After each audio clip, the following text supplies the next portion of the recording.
Assembly chamber. Sound.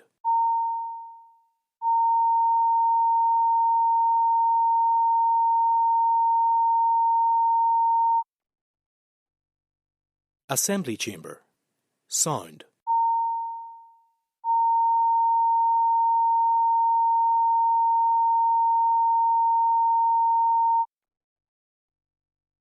Assembly chamber. Sound.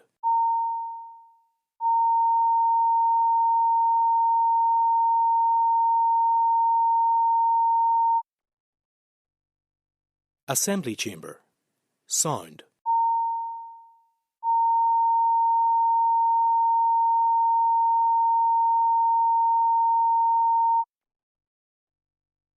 Assembly chamber. Sound.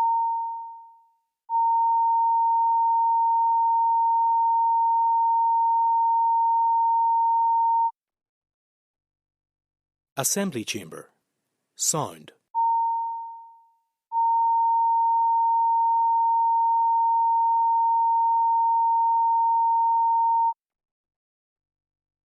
Assembly chamber.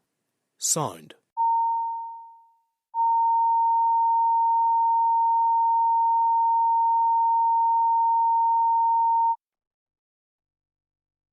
Assembly chamber. Sound.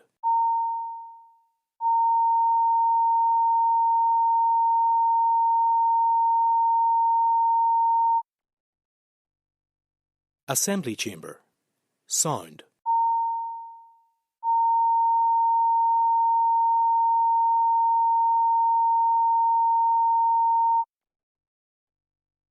Assembly chamber. Sound.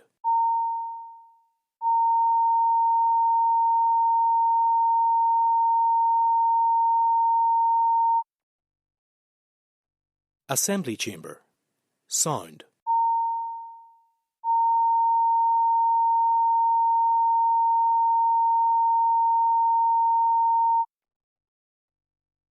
Assembly chamber. Sound.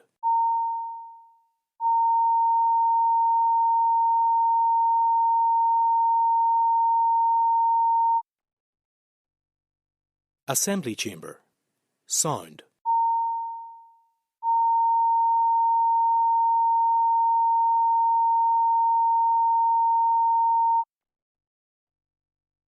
Assembly chamber. Sound.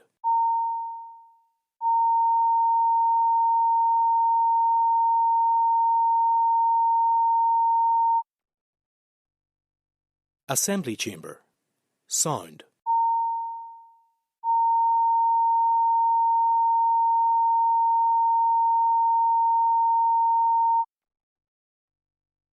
Assembly chamber. Sound.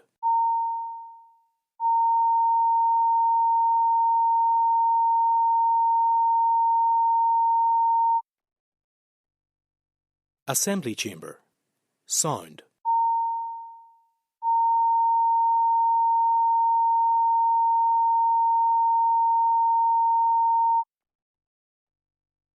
Assembly chamber. Sound.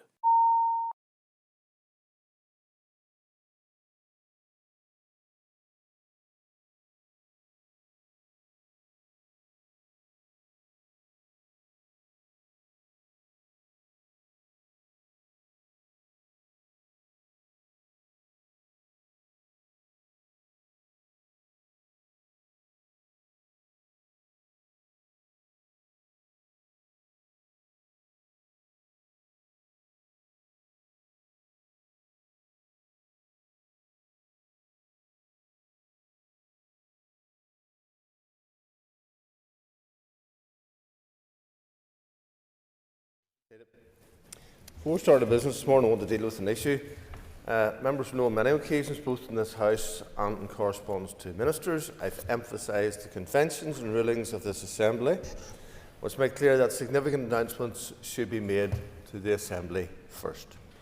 This morning there's wide-scale reporting on the media of the Infrastructure Minister's intention to introduce what are described as the biggest reform to driving tests and licensing ever seen. However, it would seem a substantial discourtesy to this Assembly and a significant breach of the normal conventions and expectations that there has been no request from the Minister to make a statement. Therefore, as I have previously made clear that I would do so in such circumstances, I have selected an urgent question to ensure that members will have the opportunity to question the Minister. While on this occasion the issues related to infrastructure, Minister, similar issues are not isolated to one department.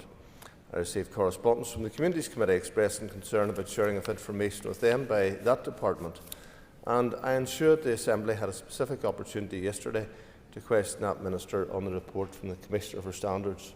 Therefore, I want to remind Ministers that the role of this Assembly is to scrutinise the work of Ministers, to hold them to account, and that is one that I will uphold on behalf of the Assembly, and the Ministers should be proactively facilitating that scrutiny.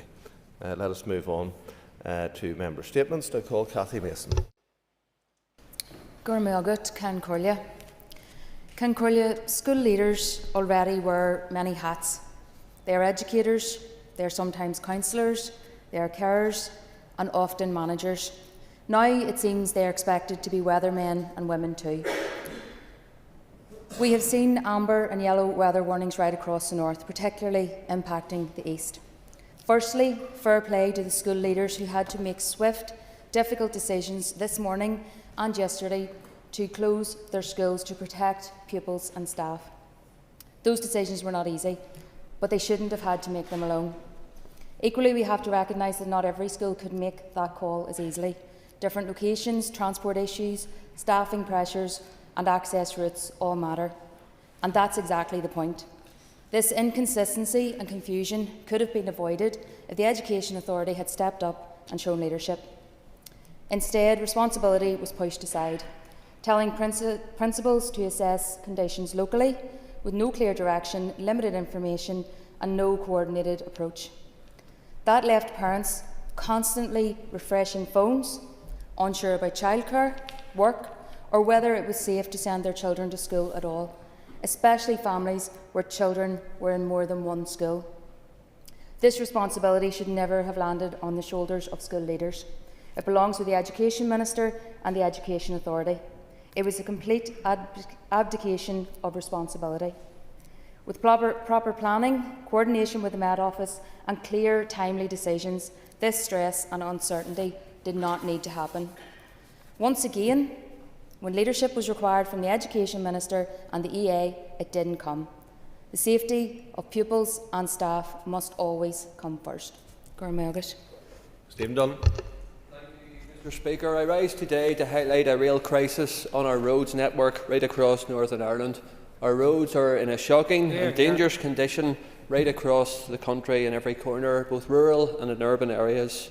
Our roads are lined with many in the thousands of wheel-wrecking potholes, damaging tyres, suspension and only adding costly repair bills to hard-pressed families during these difficult times. Mr. Speaker, it appears that the Infrastructure Minister has lost control of her department and has just really failed to get on top of this issue. And it is a clear dereliction of duty, given the significance and importance of road safety and basic road maintenance across our roads network. Taxpayers rightly expect safe roads. Rather than focusing on divisive vanity projects, this Minister needs to get back to basics and fix our roads. For too long, our roads have deteriorated. We've seen it under the previous Minister, O'Dowd, and it has got even worse under Minister Kimmins, who has now been in post for 1 year. The same department that demand that our cars and vehicles are kept safe and in roadworthy condition totally fail when it comes to the condition of our roads.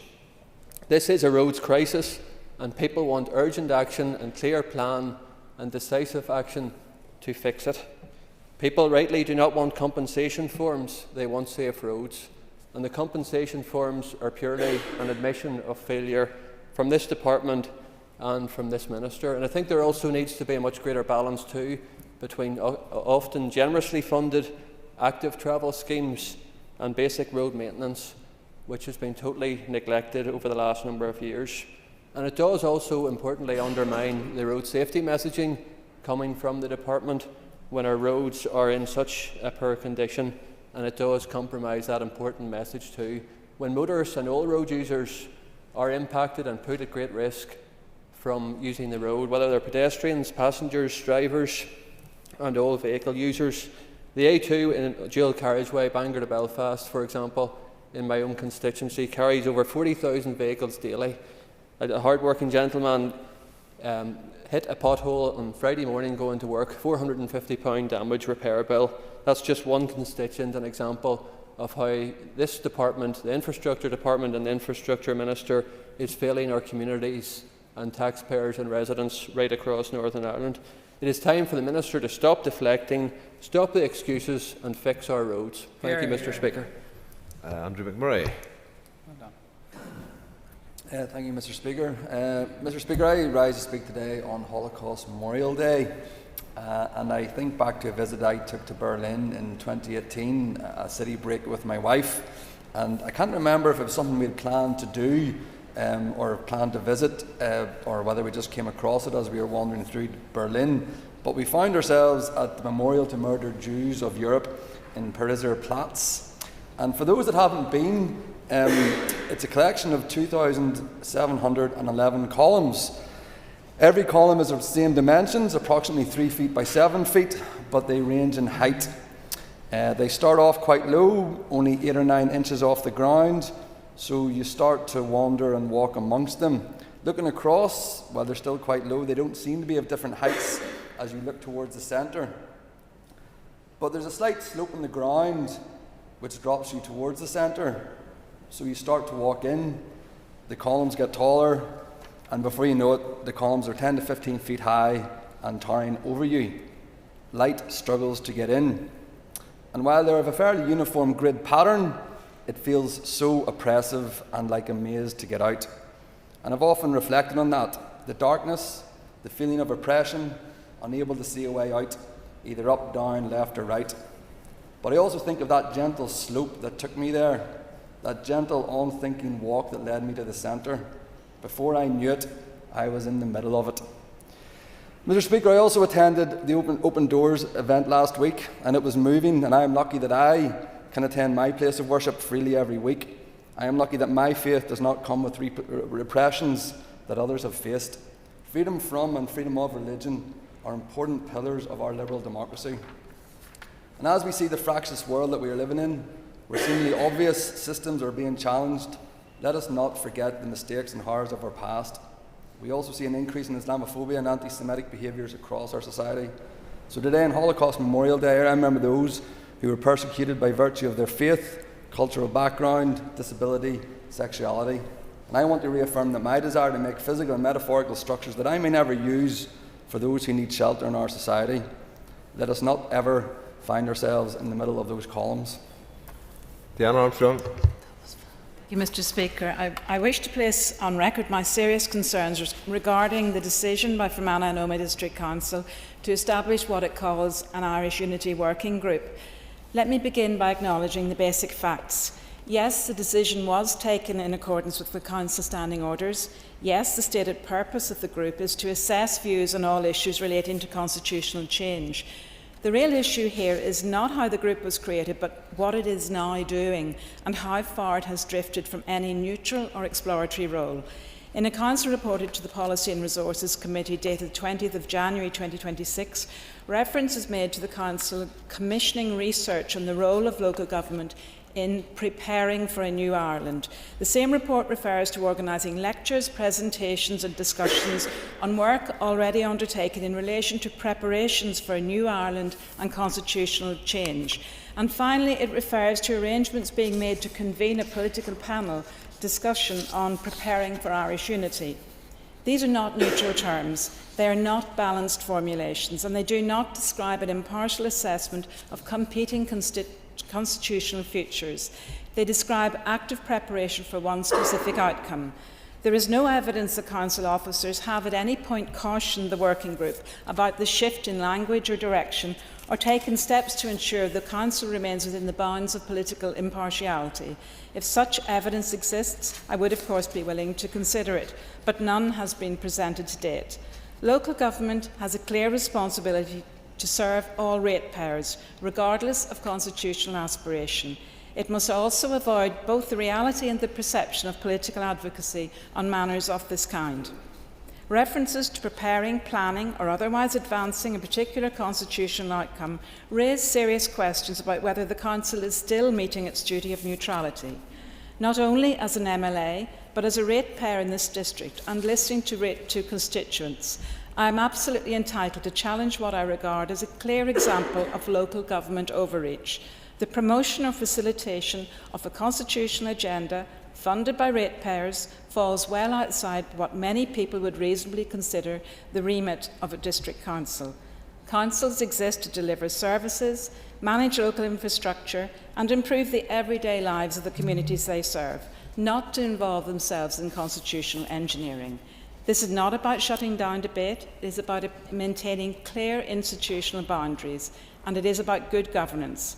It is also about protecting the principle that public money should not be used to promote one side of a deeply contested constitutional question. That is the basis of my concern, and that is why I believe this matter deserves serious scrutiny. Thank you, Mr. Speaker. Colin McGrath. Speaker, and this Thursday, the 29th of January, is Stroke Prevention Day, and the reason that it's important to raise here is because there are more than 42,000 stroke survivors living across Northern Ireland. In my own constituency of South Down, over 2,000 people are rebuilding their lives after a stroke, and more than 2,500 are living with atrial fibrillation, and over 16,000 constituents have blood pressure, or 16,001 after some of the debates that we have in here of a day.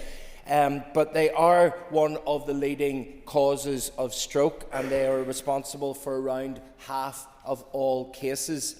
And across the whole of the UK, the figures are saying that a person will experience a stroke. There's one every 5 minutes. And the Stroke Association is concerned because without urgent intervention and attention, it looks like that is going to move very quickly by 2035 to one stroke every 3.5 minutes, which means we're going to see a substantial increase on the numbers of people that are affected. And we know, Speaker, that stroke can destroy a life in an instant. And across the north, at least 2 people every hour are at risk of losing the ability to see, the ability to speak, move, or even swallow as an impact of a stroke. It remains the 4th leading cause of death across the UK. But of course, the question is always asked, does it have to be like this? The Stroke Association is urging the public to protect themselves by regularly monitoring blood pressure and taking steps to maintain a healthy level and healthy life. And of course, prevention is always much better than the cure. And that means eating well, avoiding smoking and vaping, staying active, and limiting alcohol consumption. One practical action the Assembly could take is the introduction of minimum unit pricing for alcohol. For members interested in the evidence base of that, the All-Party Group on Stroke will be hearing from Professor Colin Angus of Sheffield University this Thursday.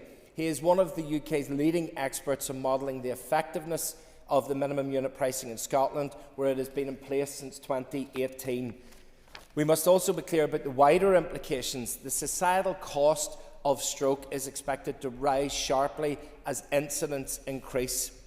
This reflects not only the need for intensive rehabilitation and long-term support, but also the economic impact on survivors who are unable to work and on the families who care for them.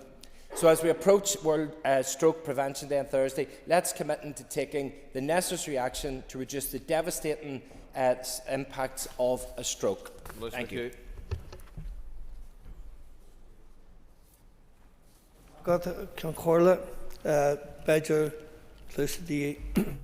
You will need your headphones.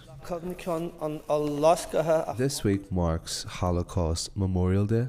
It is a time to reflect on some of the most horrific atrocities committed against humanity. It is important that we reflect on this horrific time to acknowledge the hurt, the pain, and the hate involved in the systemic torture and murder of so many people. A few years ago, I visited Auschwitz the largest Nazi concentration camp, in which some 1.1 million people were murdered. I was moved by the personal artifacts and displays documenting the terrifying experience. It was truly harrowing. Holocaust Memorial Day should serve us all as a warning of what can happen if hatred, if dehumanization, and if indifference are left unchallenged. Holocaust Memorial Day is a call to action by everyone committed to human rights and democracy. It demands that we collectively stand against all forms of anti-Semitism, xenophobia, racism and discrimination. Our moral duty must be to champion equality, justice and peace, and to stand firmly against genocide that is happening in this present day. Call down for South. And today we saw the publication of the Northern Ireland Audit Office report on leading and resourcing the Northern Ireland Civil Service. And Mr Speaker, it is damning. We speak a lot here of the pressures that public services and finances are under, and I'm consistently highlighting the need for delivering efficiencies and managing services better through transformation. There are many hard-working individuals who on a daily basis contribute substantially within our Northern Ireland Civil Service. But with over 24,500 staff, the staff and the structures need to be managed and coordinated better. With millions invested in shared services, the management of the Northern Ireland Civil Service staffing and HR lies with the Finance Minister, John O'Dowd, and today's Audit Office report sets out clearly his failings to take action and get a grip on this. Where is the ambition from the Finance Minister to wage war on the waste within government? In publishing his multi-year budget plans, he said he was in listening mode, and I hope that he is listening to the CNAG and to this report today, which clearly identifies areas where he has failed to act. Today's report is a follow-up to a 2020 Audit Office report on capacity and capability in the civil service and a subsequent report by this Assembly's Public Accounts Committee. 5 years have passed. Only 5 of the 23 recommendations made by the Audit Office in 2020 have been achieved, and just 5 of the 12 PAC recommendations delivered, and the same issues are still reported, and in many cases worse. We see a greater reliance on temporary staffing solutions in the civil service, with nearly 5,000 agency workers employed in 2025, more than double the number recorded in 2019. What has John O'Dowd done to tackle the soaring costs of agency staff? This sits now at over £500 million. What has the Finance Minister done to tackle sick leave within the civil service? It cost £48.8 million in 24-25 and has been steadily increasing, with an average of 13.4 days lost per staff in 24-25 compared with 12.6 in 2018-19. There are nearly 5,500 vacant posts declared by the Civil Service on 31st of March 25. In addition, over 3,000 civil service staff were temporarily promoted, representing 13% of the workforce. This report has found lack of progress in key strategic areas. It notes concerns over reliability of data and highlights previous recommendations failing to see action. Surely these costs can be driven down with proper workforce planning. John O'Dowd needs to take action to deliver efficiency. The question is here, is he really in listening mode? Okay. Thank you, Mr Speaker. I rise today to speak on an issue that in 2026 I really can't believe we are still debating: the right for girls to wear trousers in schools. This isn't a radical proposal. Walk down any high street and you will see young women and girls wearing trousers in everyday life. Allowing the same right in school simply reflects the real world and the real practicalities that girls face. This is not about politics or ideology. It is about comfort, dignity and equality. Why should girls be less comfortable, or during cold winter months be less warm simply because of outdated uniform rules? What makes this especially frustrating is the Education Minister has already the power to act. He is rightly moving to amend statutory guidance to ensure children can wear a coat to school. That same mechanism could be used now to make clear that school uniform policies must allow girls the option to wear trousers. There is no legal barrier, there is no cost implication, there is no educational downside. In the absence of this simple action from the Minister, the Education Committee is bringing forward a bill to bring about this change. Now, we all know primary legislation should not be necessary to correct something that could be resolved through simple, sensible guidance from the Department. This may not be the biggest issue facing this Assembly, but it may be the easiest. And unlike so many other challenges, it has something rare: political consensus. I am not aware of any party intent on blocking this change. So if we want people to believe we can tackle the big issues, we must prove we can deliver the small ones. And when time is short and resources are tight, it is time for pragmatism. It is time to show people, and especially our young people, that we can act to deliver change for them.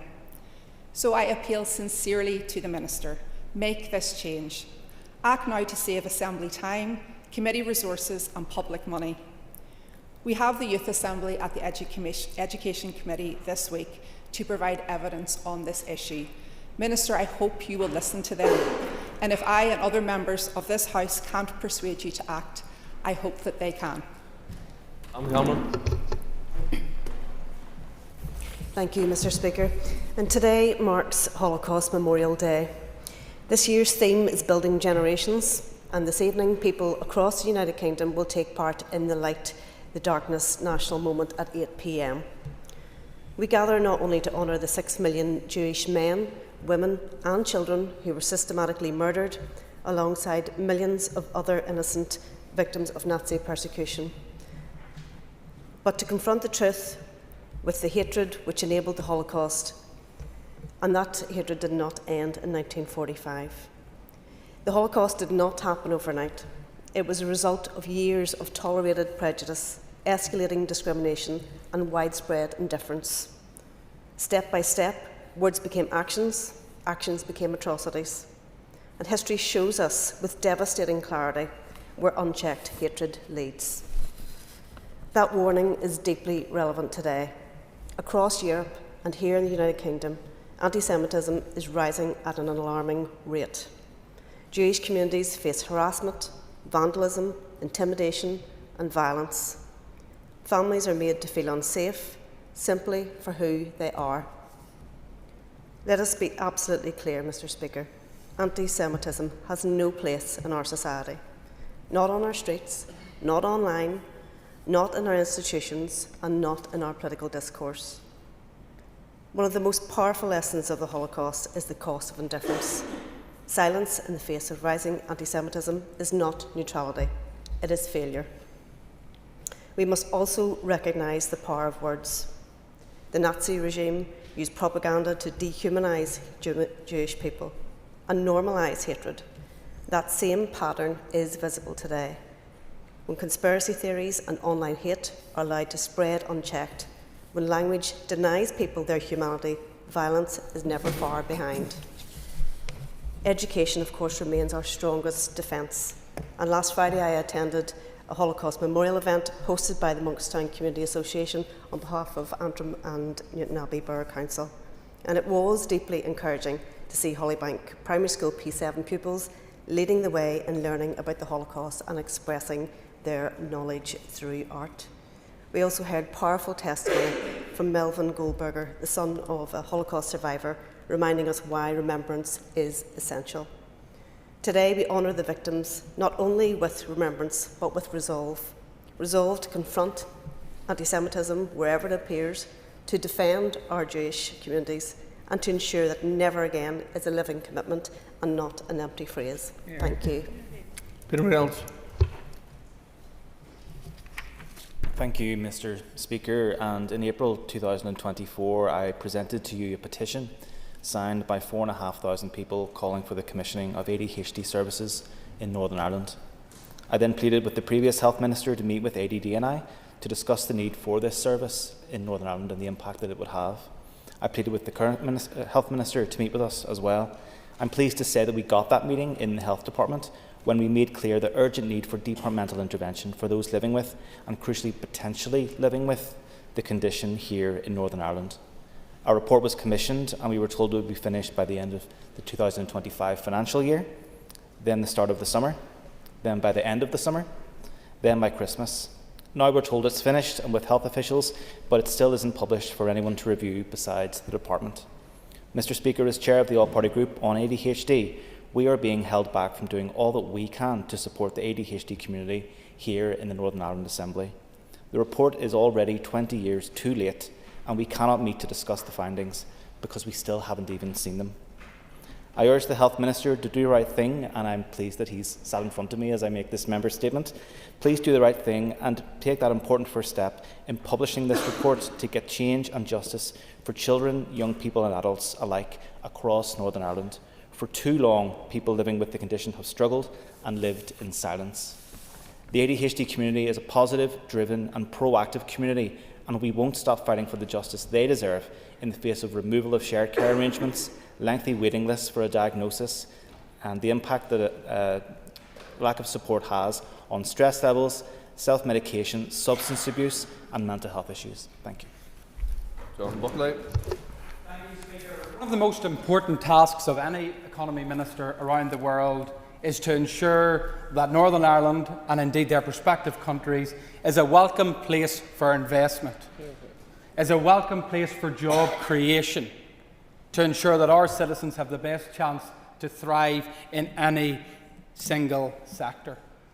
But the Sinn Féin's foreign policy outlook is damaging the Northern Ireland economy.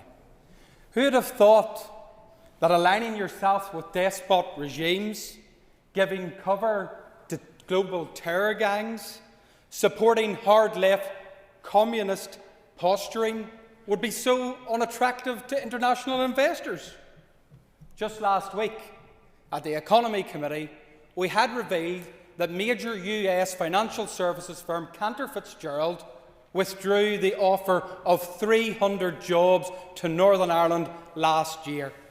Now, the Minister was in quite a tailspin when asked and questioned reasons for the withdrawal. There was plenty of bluster, but no hard answers. And in fact, in an earlier point, the Speaker alluded to ministers not explaining to this House their actions. Well, what about not explaining to a scrutiny committee your actions?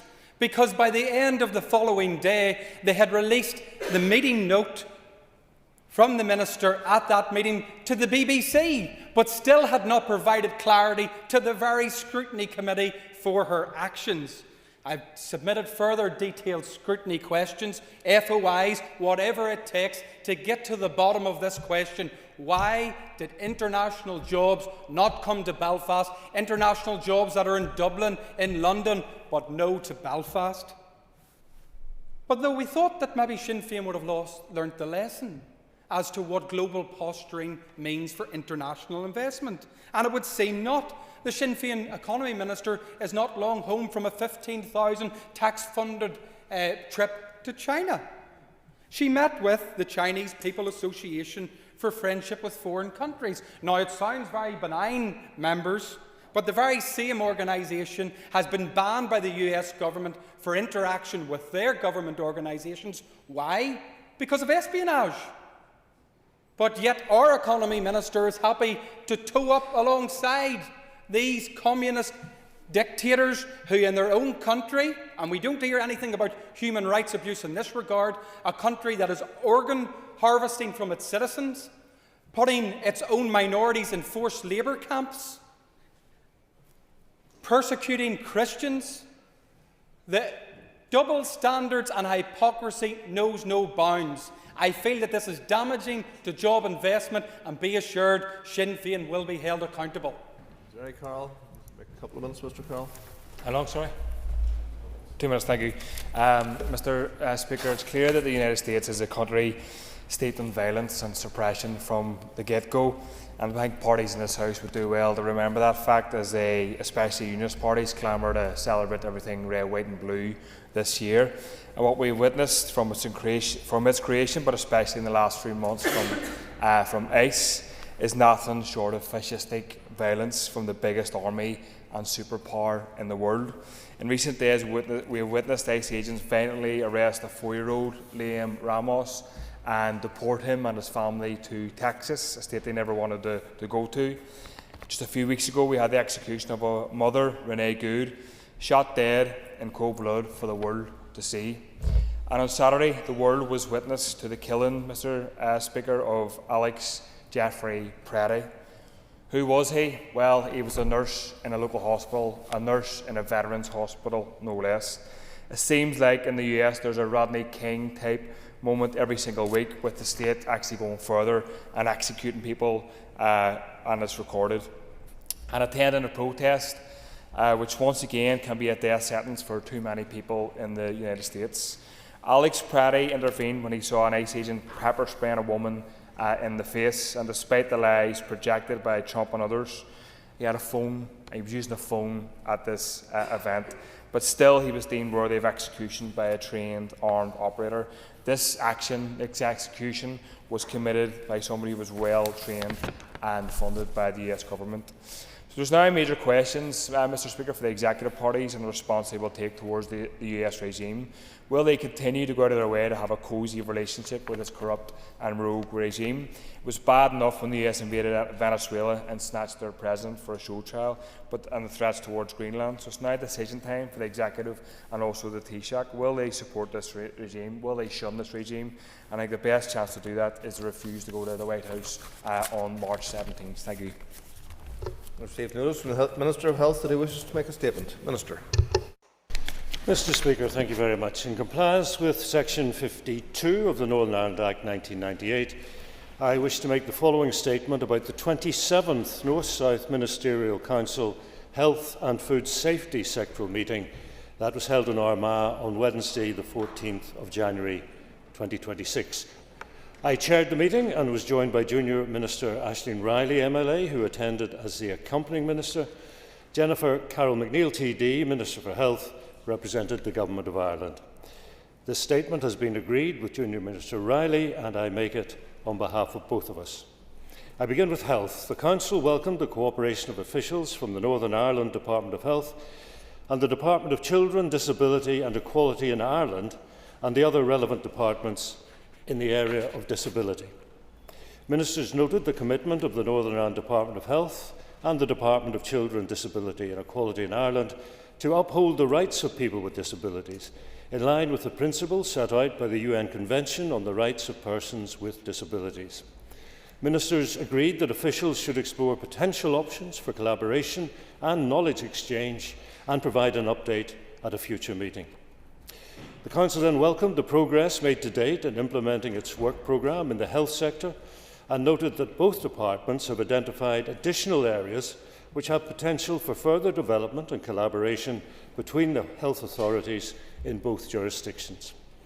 The Council agreed the proposed revisions to the work programme and noted that work to ensure that the work programme reflects the priorities of each administration will continue. In receiving an update on ongoing cooperation between the two health departments, the Council noted that the All-Ireland Paediatric Cardiology Training Scheme qualification has been added to the General Medical Council's list of recognised specialist qualifications, which will enhance workforce mobility and cross-border collaboration. The NSMC noted that the potential for future cooperation on perinatal and paediatric services continues to be explored. The Council was advised of ongoing work between the Northern Ireland Ambulance Service and the National Ambulance Service, and that work is also progressing on harmonising clinical and operational procedures, updating the Memorandum of Understanding on Mutual Aid, and improving control room interoperability. The Council noted that 10 cross-border healthcare Peace Plus funded projects have launched and are in their start-up phase, and consideration of an 11th health project is currently underway. The NSMC noted the ongoing work on the Pegasus exercise on UK pandemic preparedness, in which representatives from Ireland have participated as observers. Moving to cancer, cooperation in relation to cancer care is a long-standing element of the Health Work Programme, and the Council received updates on recent developments in this area. The Council noted the ongoing work being undertaken to progress the delivery of cross-border cancer services by the North-South Cancer Policy and Strategy Group that most recently met in October of 2025. Ministers noted the benefits for patients from the ongoing cooperation expansion of radiotherapy services at Elton Hospital and welcomed further cooperation on services provided through the North West Cancer Centre. The Council noted the inaugural All-Ireland Paediatric Oncology Conference that was held on the 16th and 17th of October 2025. Ministers welcomed the development of a project shortlist of future areas of cooperation to be considered further with the aim of improving cancer services for patients across both jurisdictions. In relation to rare diseases, the Council noted the prevalence of rare diseases on the island of Ireland and the benefits of cooperation in relation to rare diseases and the commitment to promoting and strengthening this. The NSMC noted that ongoing consideration of opportunities to collaborate on efforts to support those living with rare diseases across the island will continue, and ministers welcomed ongoing work in both jurisdictions to improve the lives of those living with rare diseases, including the work of the All-Ireland Rare Diseases Interdisciplinary Research Network. The Council noted a presentation on obesity, which provided an overview of diet and nutrition, physical activity and health weight-related outcomes in Ireland and Northern Ireland, and the existing cooperation on initiatives to address obesity, including the All-Ireland Obesity Action Forum and the All-Ireland Healthier Food Environment Forum. Mr. Speaker, I now turn to food safety. The Council considered a progress report outlining Safe Food's high-level achievements since the last Health and Food Safety sectoral meeting. These included the rollout by Safe Food of a further iteration of the Food Environment multimedia campaign with the broader goal of encouraging societal change for a healthier food environment for children's future health and ultimately driving potential policy change. Safe Food's campaign, entitled Clean As You Go, to remind people about the need to wash hands, work surfaces and utensils, especially when preparing raw meat, with the aim of reducing the risk of food poisoning from cross-contamination in people's homes. Next, the collaborative approach undertaken by Safe Food to deliver its remit, including working with partners such as the Irish Football Association, the Gaelic Athletic Association, Northern Ireland local authorities and public sector organisations. Then there was the launch of Safe Food's new free healthy eating resource, Fuel Your Game, in Croke Park. Next, Safe Food's support of the launch of newly revised nutritional standards applying to all facilities that serve food or beverages within health and social care settings in Northern Ireland. Safe Food's continued work with the district and borough councils in Northern Ireland to provide free food safety training, and that's for small businesses in their respective areas.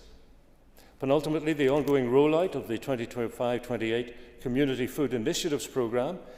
This aims to positively influence healthy eating habits, especially of low-income families, through promoting greater access to and availability of healthy and safe food using a community development approach. And finally, we noted the research carried out by Safe Food on a range of topics, including obesity, food poverty and health inequalities. The Council considered various governance matters relating to Safe Food, the Council noting Safe Food's revised business plan for 2025 and that the 2024 annual report and accounts are currently being audited. The NSMC approved Safe Food's business plan for 2026 and recommended the associated budget grant provision. The Council also approved Safe Food's corporate plan for 2026-28 and approved a post-regrading in the body. The Council acknowledged the retirement of Dr. Gary Kearney as Chief Executive Officer of the Food Safety Promotion Board, Safe Food, and the valuable contribution he's made to the work of the body in various roles since 2002. The Council also noted that the outgoing CEO, Dr. Kearney, has designated Ms. Patricia Fitzgerald, Safe Food Director of Corporate Operations, to carry out the functions of the CEO from the 1st of January 2026 until the new CEO is in place. Ministers approved the appointment of Dr. Joanne Curillan as the new Chief Executive Officer of the Food Safety Promotion Board, Safe Food, with effect from the 19th of January 2026. And finally, Mr Speaker, the Council agreed that the next NSMC Health and Food Safety meeting will be held in the autumn of 2026. Mr Speaker, we are aware that there is a crisis in our ambulance service and response times are deteriorating under this Minister's watch, not improving. Can I ask, therefore, if any opportunity was taken to discuss any mutual support between the two ambulance services, especially for 999 emergency calls, which have better response times in the south than the north, and could help those in border communities such as Fermanagh, South Armagh and South Down?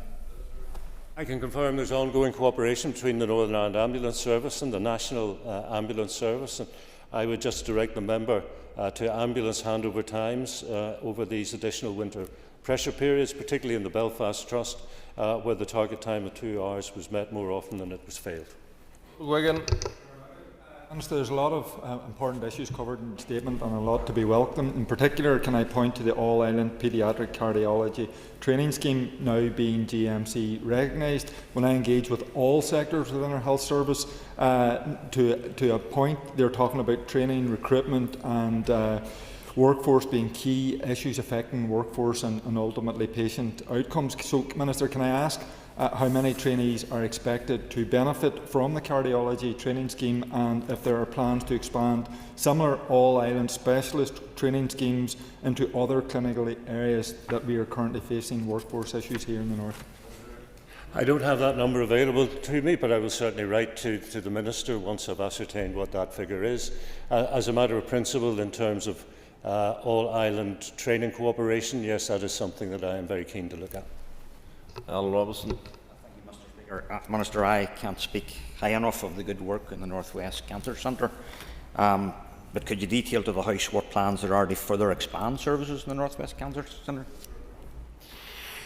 Well, I agree with the member. I think the North West Cancer Service Centre is an exemplar of good practice, and it is certainly also a good exemplar of cross-border cooperation. As I've said many times, the border does not demark difference in terms of health and social care need.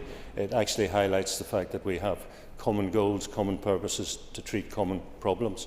In terms of expansion, the member will be aware that there's a huge deficit in the health budget for this year, and to avoid a strike and make sure that the workforce got the pay rises, that their pay entitlements, I'm not going to say rises because they would dispute that it is a pay rise given the rate of inflation, to ensure that the workforce got the correct pay this year. We're going to have a big problem next year. So the idea of expanding services is not on my agenda, I am afraid. I would love it to be, but it's not. The agenda is about shifting left into the neighbourhood programme. Bill McAllister.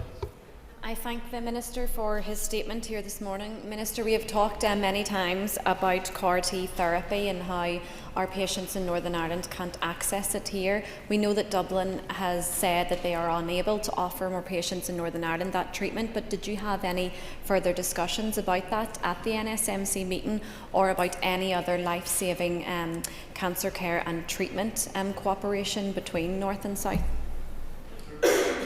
I did indeed bring up CAR-T because I wanted to confirm with the Minister of Health in the Government of Ireland and with her officials that what I have been telling the House is accurate. What I've been telling the House is accurate, and just to repeat it once again, you need a very specific clinical environment to carry out CAR-T. That certainly does not exist in Ward 10 North of the Belfast City Hospital, which is the current haematology ward. The new ward will not come on stream until perhaps 2031, but the plan is to have a new ward which will be compatible with the exercise of CAR-T. In the meantime, we have asked officials in the Department of Health in Dublin whether they could increase their capacity to include patients from Northern Ireland. They are maxed out with their current capacity, dealing with their own patients in the jurisdiction of the Republic of Ireland. And if they were to expand, we will get there with our new ward before they would be able to service us. Dan Armstrong. Thank you, Mr Speaker. I thank the Minister for his statement today. Minister, I had the pleasure of joining you recently on a visit to South West Acute Hospital when you again had the opportunity to see firsthand the significant level of work underway there to help tackle Northern Ireland's waiting lists.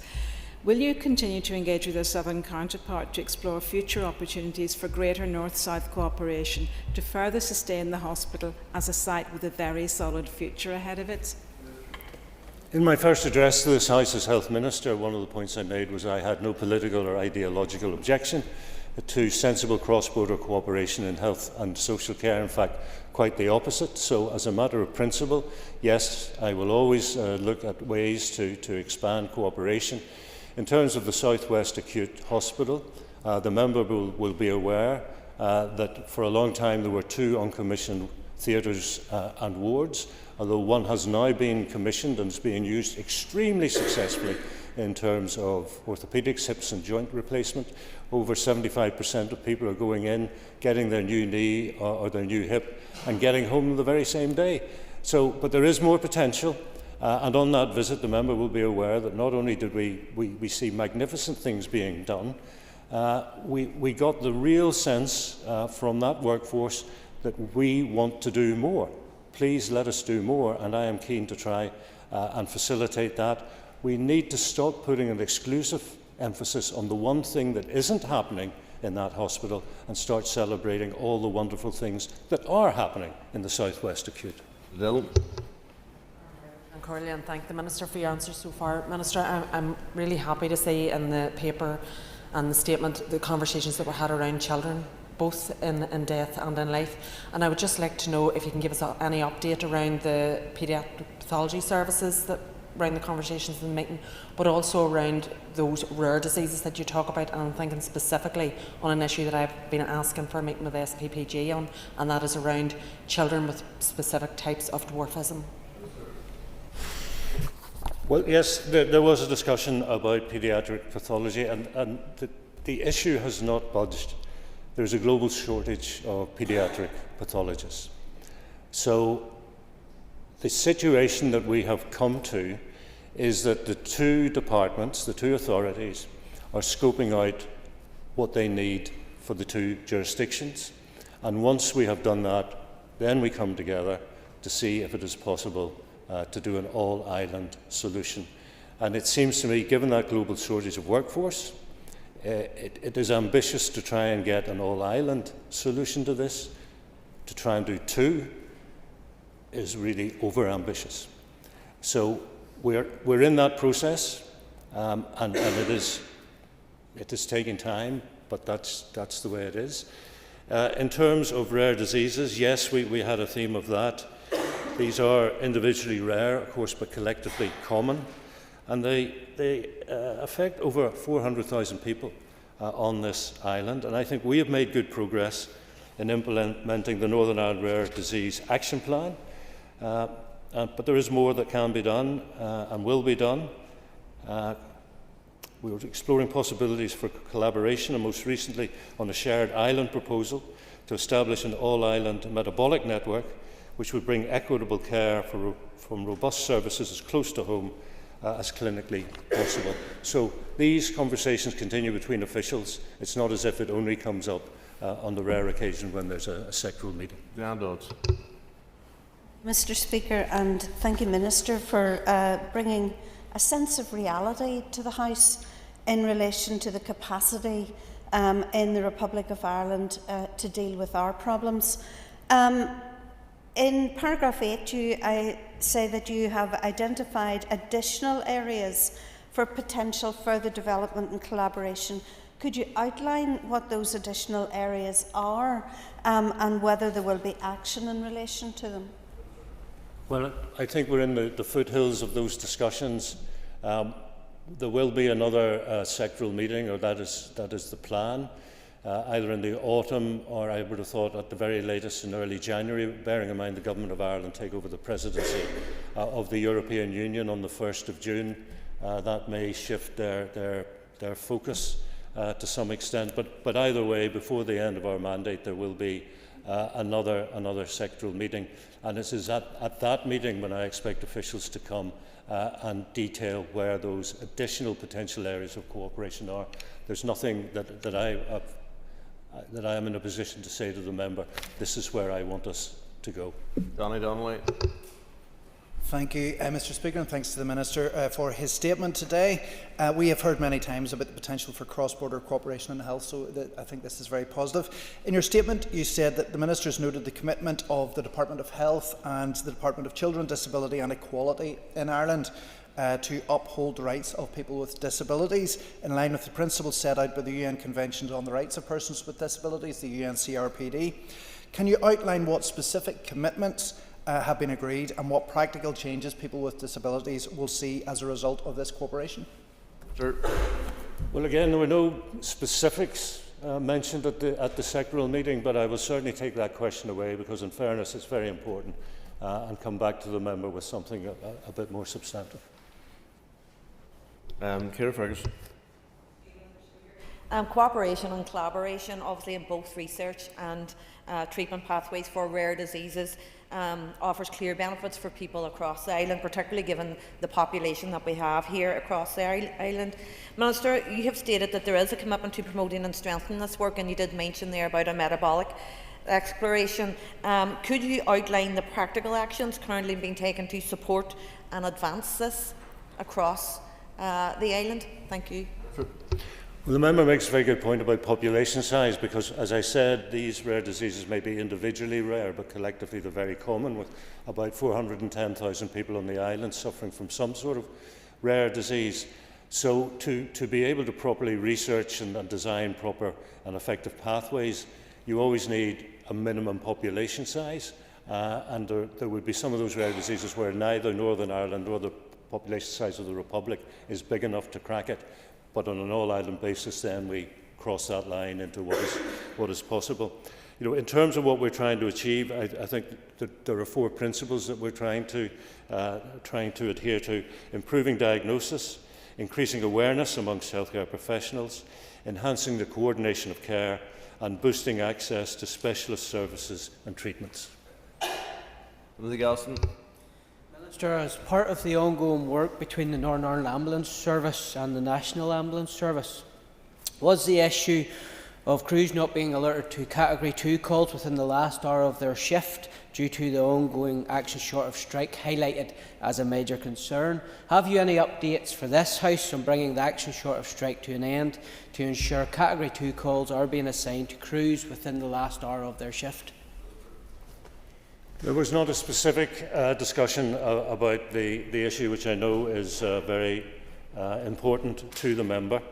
But the 2 services continue to make steady progress in strengthening joint arrangements for cross-border emergency responses, and that's under the North-South Specialist Ambulance Response Programme.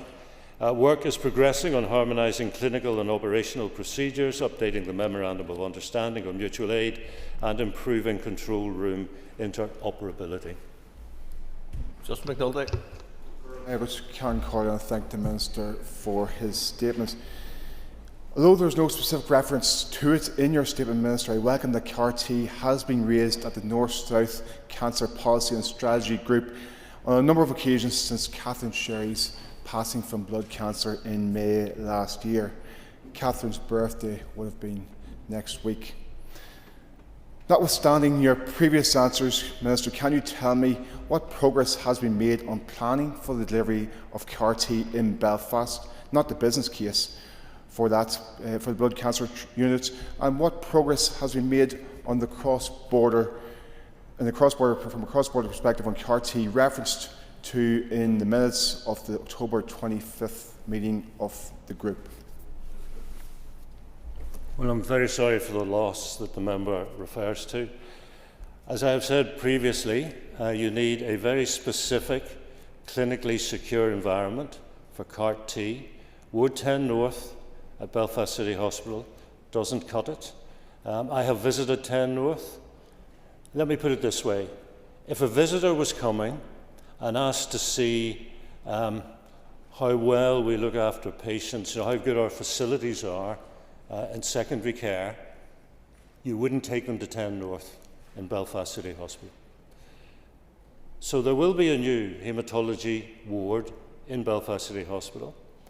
But speaking off the top of my head, I think the current delivery date is 2031, so it is a number of years away. But once we have it, we will be able to do CAR-T And I've told the member before, we have spoken to the Department of Health in Dublin. They're maxed out in capacity, and to increase the capacity to service us would take longer than it will take us, in terms of our current schedule, to open our new haematology ward and deliver CAR-T here in Belfast. All Chambers. Thank you, Mr. Speaker. What assessment does the Minister have of the impediments to cross-border health care? And is this something that he believes there is an appetite on both sides of the border to try to resolve? Thank the member for the question. As I said in my statement, the All-Ireland Paediatric Cardiology Training Programme qualification has been added to the General Medical Council's list of recognised specialist qualifications, and that's going to enhance workforce mobility and cross-border collaboration. And this is something that Jennifer Carroll McNeill and I went on to discuss. Effectively, the barrier of asymmetrical qualifications, in other words, qualifications that don't migrate or are not recognised in both jurisdictions, and that is an impediment. And what we did as the two ministers was task officials to go away and scope out where there are qualifications which do not apply equally in the two jurisdictions, and to bring us that list at the next sectoral meeting, where we will then take action. And when I talk about action, we are both prepared to write jointly to the appropriate professional bodies, if that is necessary, to try and ensure symmetrical qualifications recognised in both jurisdictions. That concludes questions on the statement. If members would take their ease before we move to the next item.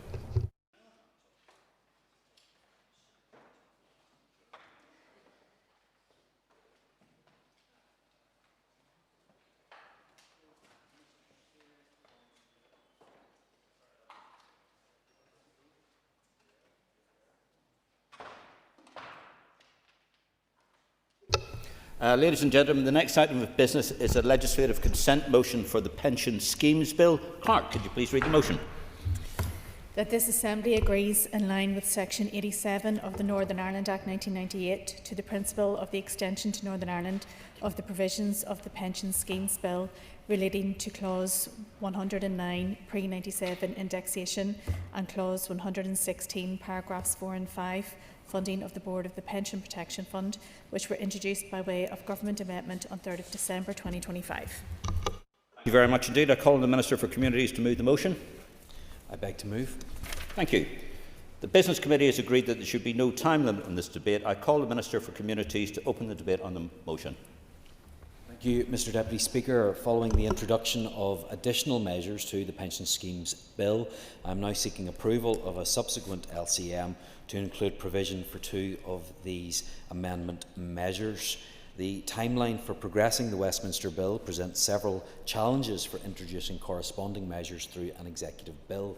It would not be possible for an executive bill to be passed by the Assembly in time to align with the operational dates for certain provisions within the Westminster Bill.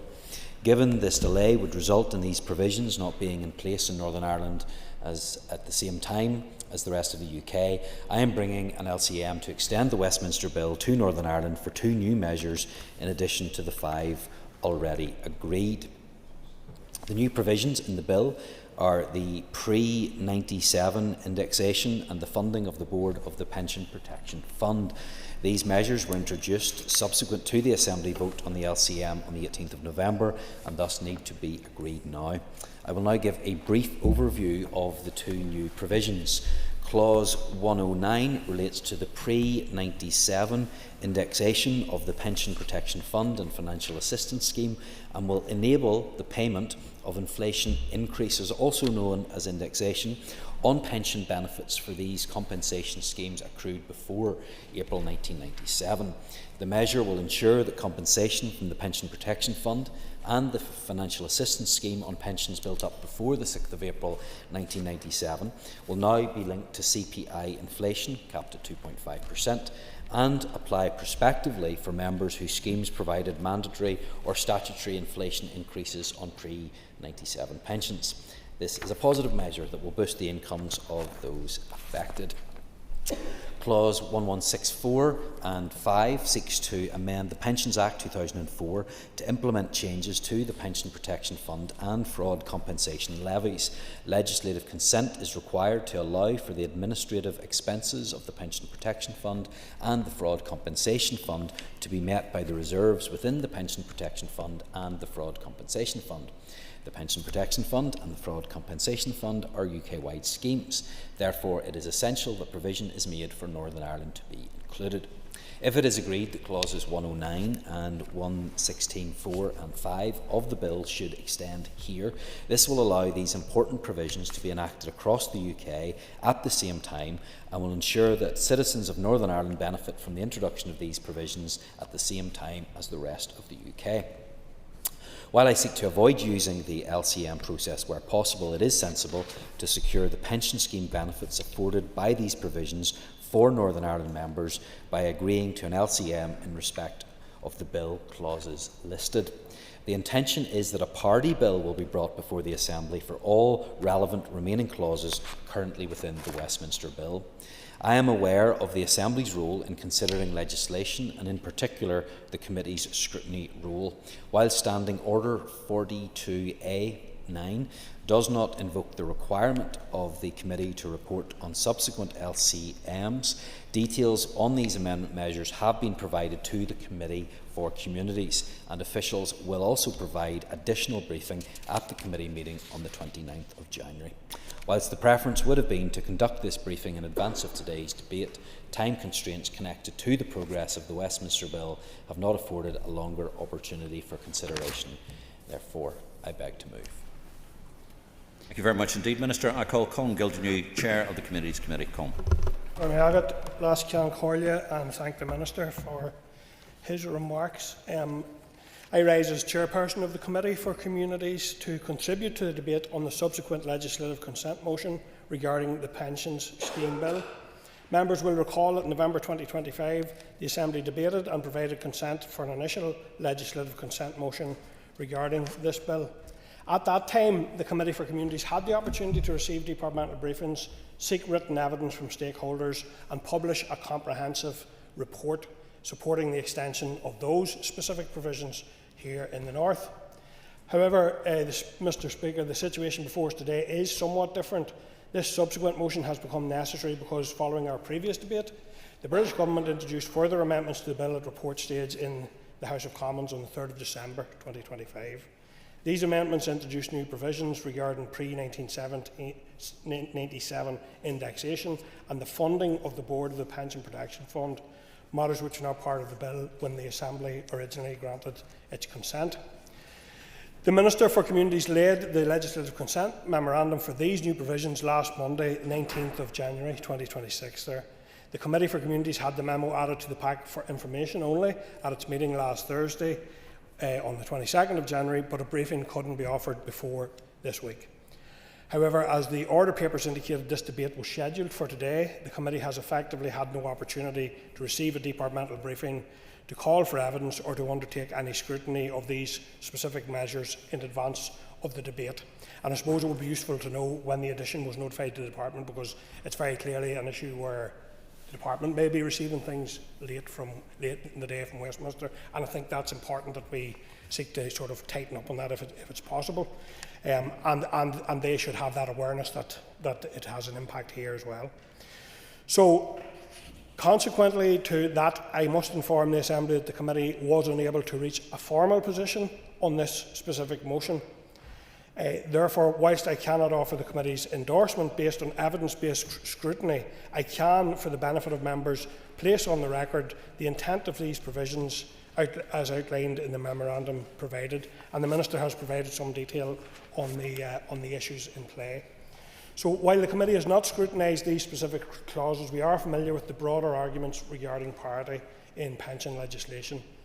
The Department reiterates that although pensions are a devolved matter, we effectively operate a single system across Britain and here. The urgency here is driven by the legislative timeframe in Westminster, and the bill is anticipated to attain royal assent by spring 2026. The Department has advised that if these provisions are not extended to the North via this bill, it will require a separate Assembly bill to maintain parity. They argue that the delay caused by a separate legislative process could mean that citizens here would not benefit from these changes, specifically the potential boost to income from pre-1997 indexation at the same time as those in Britain, and I think we would be clearly not wanting to see that situation arise. So in conclusion, last Ceann Comhairle, the Committee for Communities has consistently taken the view that where possible, legislation on devolved matters should originate in this Assembly, and the Minister has noted a similar point as well. We also praise our role as scrutineers, and it is a matter of regret that the legislative timetable at Westminster has precluded the Committee from performing that function on these specific late-stage amendments. However, the Committee has no desire to obstruct what appear to be positive developments. We note the Department's assurance that the pre-1987 indexation will make a meaningful difference to members' incomes and that the funding changes will simplify the levy landscape. Therefore, Ceann Comhairle, whilst I must formally state the Committee has had no opportunity to reach an agreed position, I can indicate as Chairperson that I support the principle of this motion, so people here in the North are not disadvantaged and can access these benefits on the same timeline as those in Britain. Thank you, Colin. I call on Linda Dillon. Linda. And I want to, notwithstanding the issues outlined by the committee chair, I do want to take this opportunity to say that this is important. It is important that we get it in place. I have placed on the record before that I do welcome the Minister's work in relation to this, specifically the early access to pensions for those who are terminally ill, and I think that that's worth reiterating today. That is why it is so important that whilst the scrutiny has not been able to be fully carried out, that we do actually ensure that those who need early access to their pensions because they are terminally ill get it, and that they are getting the appropriate amounts of money. I think this is really, really important. And I do want to place on the record the work of Marie Curie in relation to this, in lobbying both here at the Councillor PG and in lobbying with those MPs in Westminster to ensure that people who are terminally ill will get access to their pensions which they've worked all their lives to pay into. And it is only compassionate and empathetic delivery to ensure that they are able to access those pensions when they are terminally ill and that they do not face financial hardship and that their families do not face financial hardship. So I just want to place on the record the work that has been done. I want to welcome this, and as I say, notwithstanding the inability to scrutinise it, and let's hope that we can see this deliver for the people who most need it, those who are terminally ill and need early access to their pensions and their families. Thank you, Linda. Minister. Thank you very much, Mr Deputy Speaker, and I thank the members who have contributed to the debate, and I thank the Chairperson for the Committee for Communities for the broad welcome that he and the Committee have given to these moves. I do recognise the fact that they have not had proper time for scrutiny. I want to assure the Chairperson and the Committee, and indeed the whole House, that that is not because of some lack of desire on my part to ensure that the Committee does get its proper scrutiny, as is often the case with many of these bills that come from Westminster that originate there. There are time pressures that are on, and I understand today that the Committee have expressed concern in relation to the approach taken by the LCM on other matters, and I'll certainly address that in due course as well. These are issues that I've actually raised with the Minister in the conversations that I have had with Stephen Timms and indeed other ministers, that there needs to be respect for the devolved processes. I understand that there are times when things move quickly and things need to be done because of the time pressures at Westminster, but we should, without exception, be able to have proper scrutiny in this place. But I do recognise that sometimes there are circumstances that don't allow that to happen, but I want to make it clear that it's certainly not because of any lack or want on my part ensuring that the Committee plays its role. I hope that that will change, or Westminster's approach to this will change in the future, so that we do get the time that we need so that these can be properly scrutinised. However, I do believe that the main issues have been rehearsed, and the maintenance of parity is important for the most important reason, so that people here in Northern Ireland are treated on that fair and equal basis. I also note the comments of Mrs Dillon. I have to say we've talked about this a number of times before. It's certainly an area of agreement with us. I've worked with UK government ministers on this. I also want to pay tribute to those who have been lobbying for this change to take place, because we often talk about the need to support those who are most vulnerable, and it is certainly the case that those who are experiencing those end-of-life issues not only have financial pressures that come to bear on them, but huge emotional distress that can come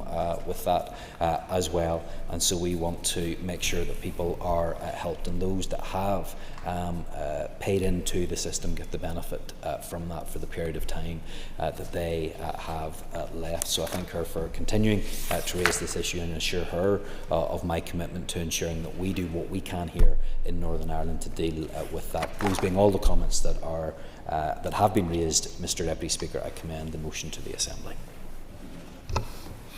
Thank you. The motion standing on the order paper be agreed. All those in favour say aye. Any contraries? The ayes have it. The ayes have it. Ladies and gentlemen, just take a ease for a few moments, just while we settle and ministers move around. Junior ministers, ready to go? Ready, Paul? Okay. The next item of business is a motion on clerical child abuse. Clerk, could you please read the motion?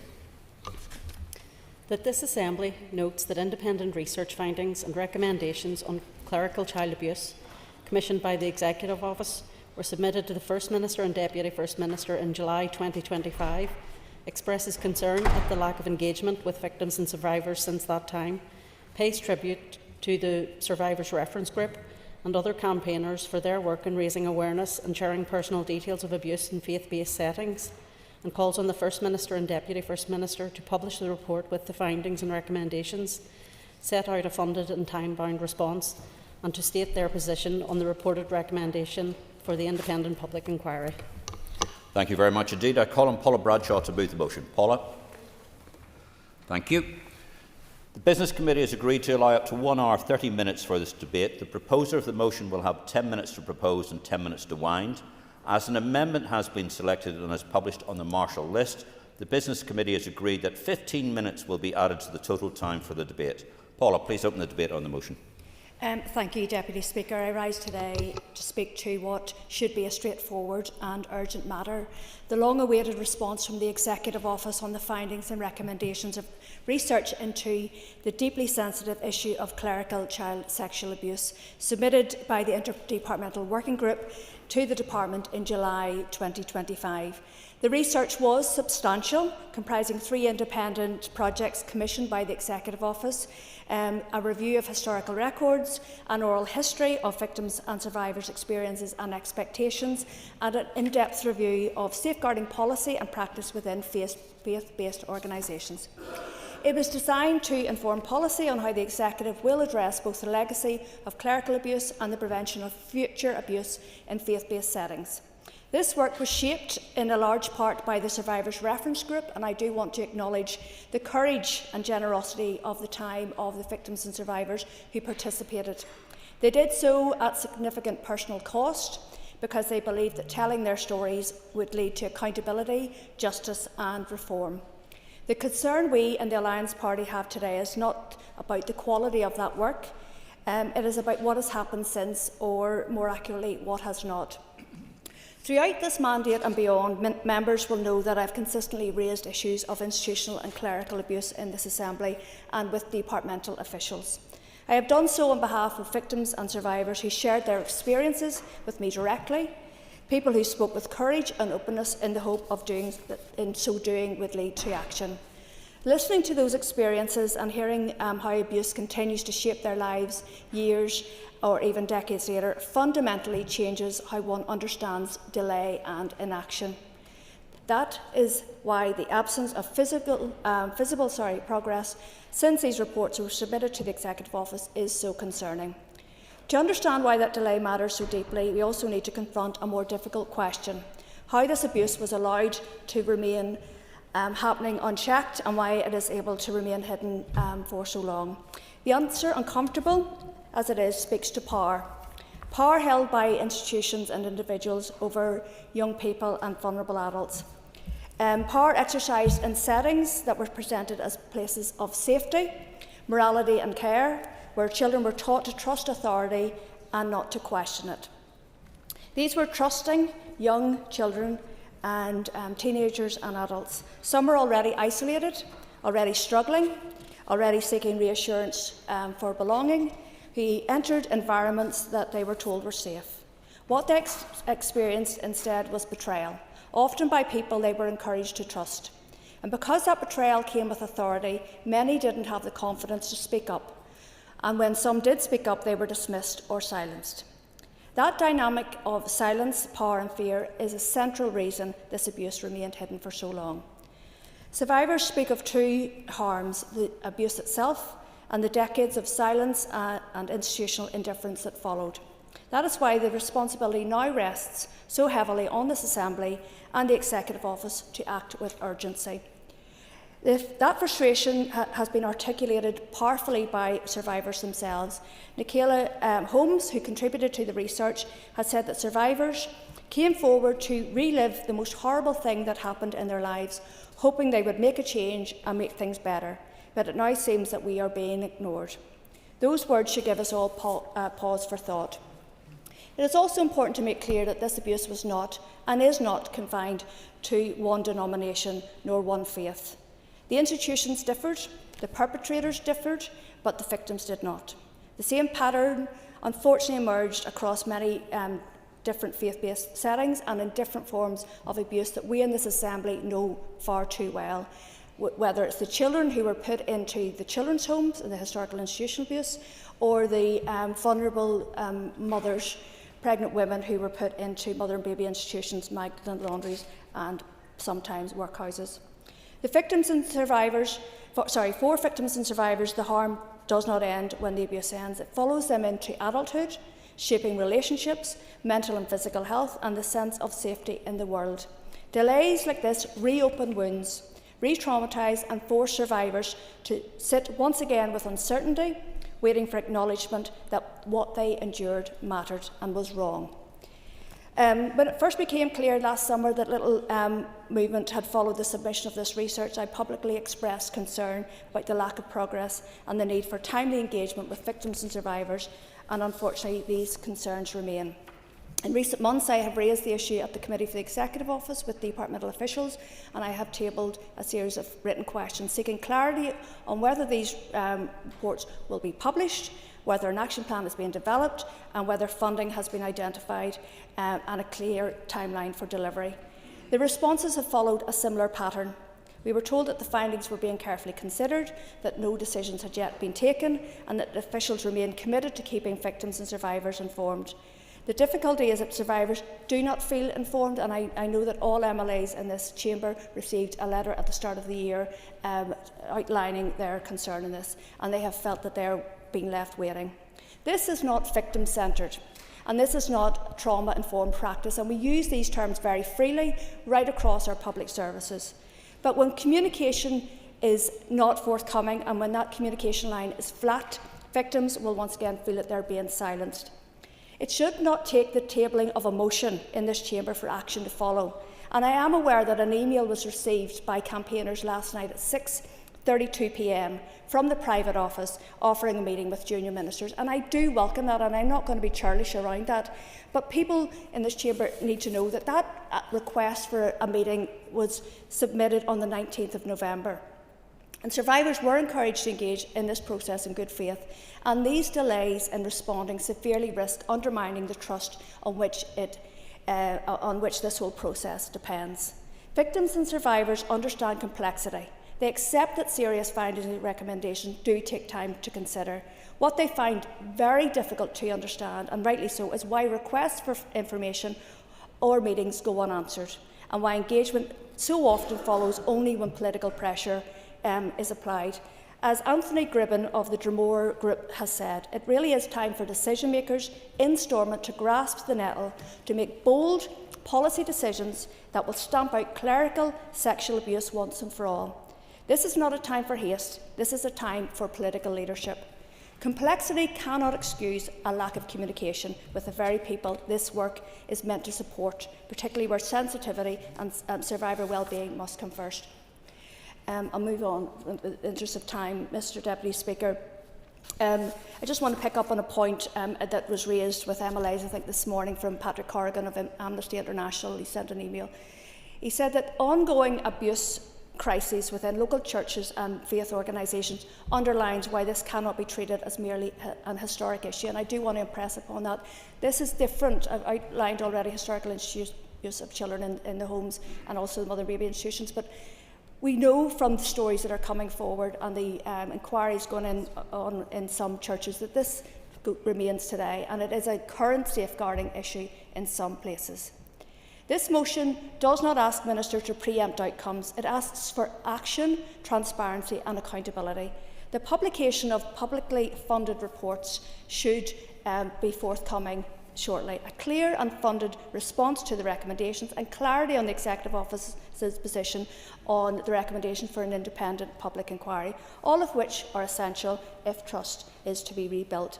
Before I finish, I do want to briefly address the People for Profit amendment for us, ensuring that religious and other institutions take proactive steps to preserve relevant records as a matter of basic responsibility. Records matter for accountability, for truth and for survivors who may one day seek answers, but they will rely on records for those, and we will certainly be supporting your amendment, and thank you for bringing it forward. This Assembly has a responsibility to ensure that the work it commissions leads to meaningful outcomes. Supporting this motion is about meeting that responsibility. For victims and survivors, it is about finally being listened to and heard. For this reason, I urge members to support our motion. Thank you, Mr Deputy Speaker. Thank you very much indeed, Paula. I call on Jerry Carroll to move the amendment. Jerry? Thank you. Jerry, you will have 10 minutes to propose and 5 minutes to wind. All other speakers will have 5 minutes. Jerry, please open the debate on the amendment. Thank you, Deputy Speaker. I thank the proposers of the motion for bringing this and for supporting the amendment. And I'll obviously expand upon it in my speech. I think it's important in a general sense, Deputy Speaker, that we have a process in place that recognises the deep hurt caused by clerical institutions towards people that they were supposed to be caring for. At least tens of thousands of women and children were directly failed by these institutions. Families were ripped apart by these institutions, children and young babies neglected and effectively killed by these institutions through malnutrition and other acts of abuse and harm. And I don't believe that they have truly atoned for their crimes. I support the motion, as I said, and hope the amendment adds to it and can strengthen it. As has been said, the families that have been in contact with myself and others are asking the First Minister and Deputy First Minister to publish the research reports they've been sitting on, and they feel that this process is taking far too long. And the survivor stories, I'm told, make for very hard reading, and it's believed that in themselves they may force MLAs to act much more quickly and support legislation coming through if it's published.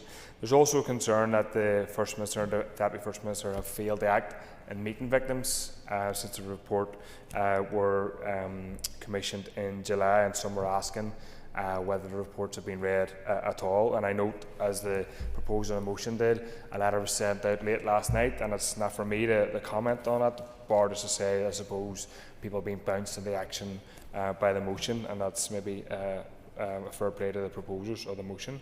And people are asking why things are taking so long, Deputy Speaker. How long are victims and survivors supposed to wait for proper justice? I want to focus many of my comments, Deputy Speaker, for this part on the issue of Milltown Cemetery and issues connected to it, and not just because it's in my constituency. I know other members have raised issues about it before.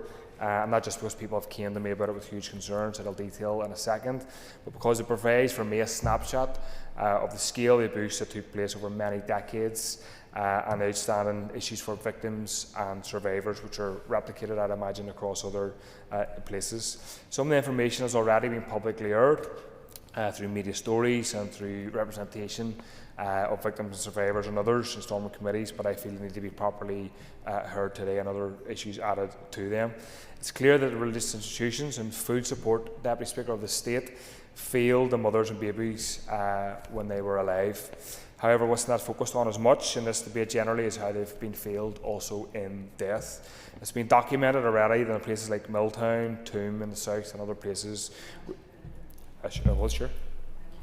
The member taking an intervention. Would the member agree with me that the diocese, actually, particularly around Milltown, need to work with families and those who are trying to find the remains of their loved ones, the people who were somebody in their lives, even if they weren't somebody to those institutions? Totally agree with that point.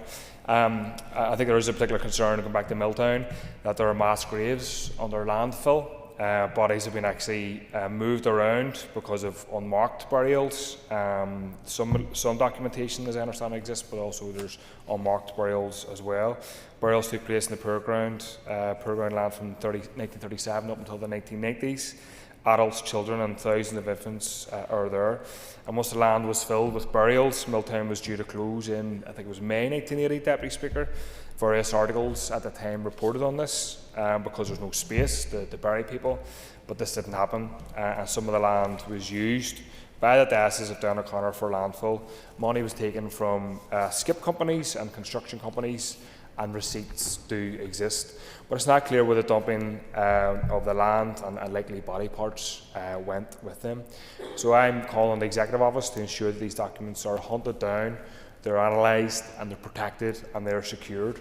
And the diocese has refused to bring back all the 37 acres purchased. They purchased a fraction of it, and presumably they know what's underneath and they don't want to be liable for it. So I believe families who have presented some of this to the Executive Office have requested for this land to be tested and to find the exact location of their relatives. Not everybody may want that, but some certainly do.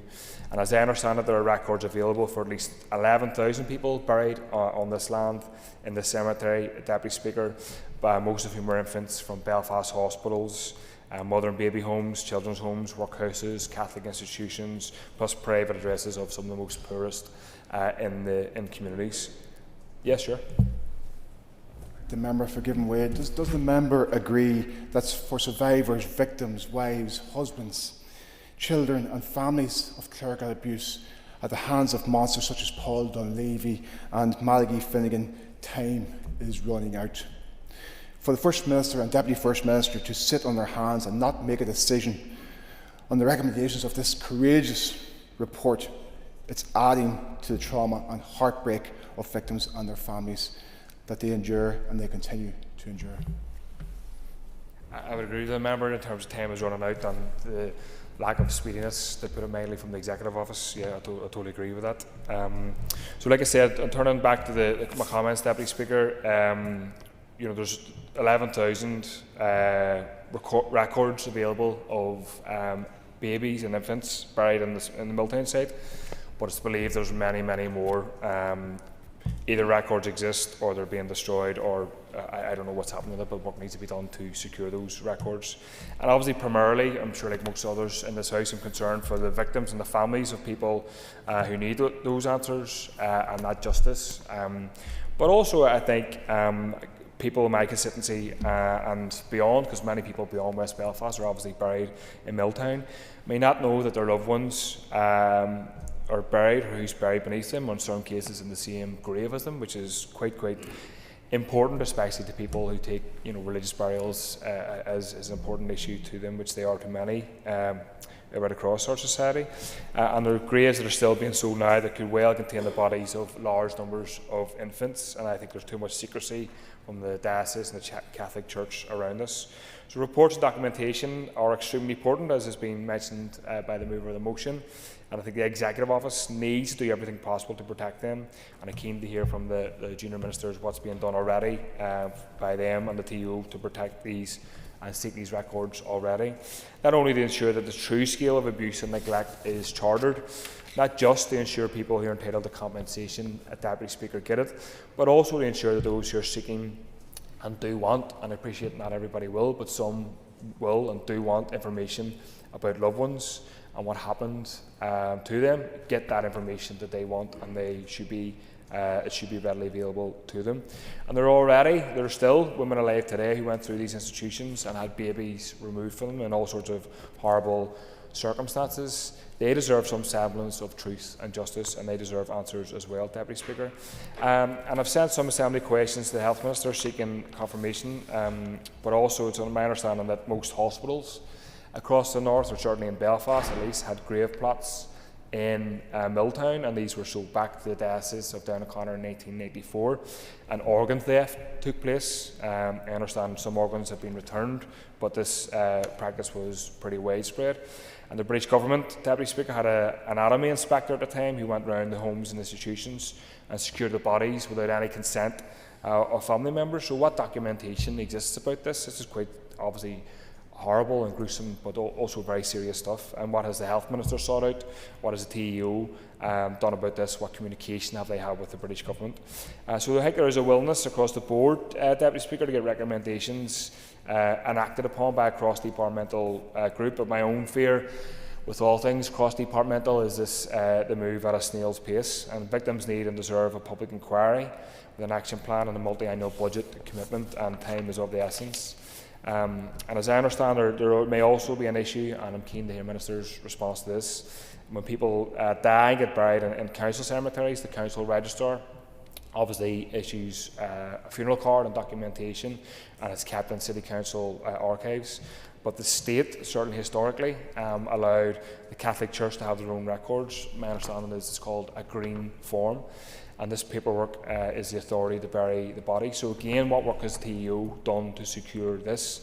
I think this needs to be focused on as well. And just in conclusion, I think we need to also have a conversation about and focus on church assets, very wealthy organisations that they are. And I know Archbishop Eamon Martin has tried to claim the seasoned church assets as opportunism. You'd think he'd have a bit more humility, but this is nothing more than an attempt at a deflection. The church and the state collectively have a responsibility, and if they didn't, which they didn't act appropriately, then there needs to be consequences. Like an immoral legal scheme can be created where women were incarcerated, abused for decades, and tens of thousands of children died, were killed, and children were taken from mothers and trafficked across the world. This was completely disgusting and horrible, but it was legal. It was allowed. The member draws remarks to a close, please. By the state and those who ran institutions. So to claim that we cannot design a system where compensation is paid out in a fair way is simply untrue. So thank you, and I urge members to back the amendment and motion. Thank you. Okay.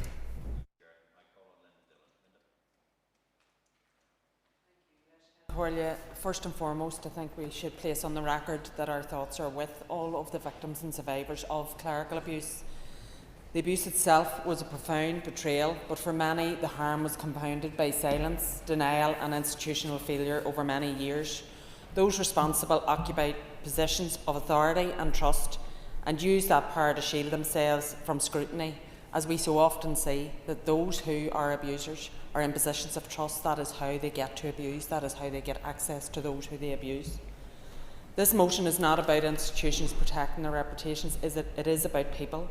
It is about victims and survivors whose lives were fundamentally altered and who have shown extraordinary courage in coming forward. And their voices must lead the way in how truth is acknowledged, how accountability is pursued, and how meaningful change is delivered. And I want to pay a tribute to the Survivors Reference Group, as has already been acknowledged by Paula and others, and to all those who have campaigned to raise awareness of abuse in faith-based settings. Many have shared deeply personal and painful experiences so that others would be believed, and so that the scale of harm could no longer be ignored. That courage places a responsibility on all of us in this chamber to listen carefully and to act responsibly. There is concern that research findings and recommendations on clerical abuse abuse have not been made public yet, and survivors rightly seek transparency and clarity, and rightly so.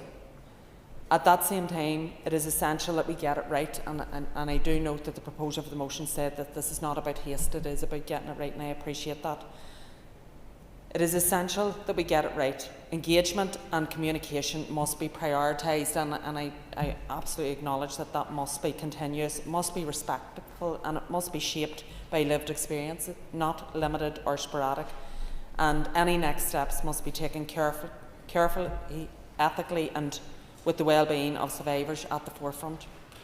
Survivors should never feel that decisions are being made without them, but they should also be confident that we in this House and those who are making the decisions will want them to be developed thoroughly, responsibly and in a way that will stand the test of time.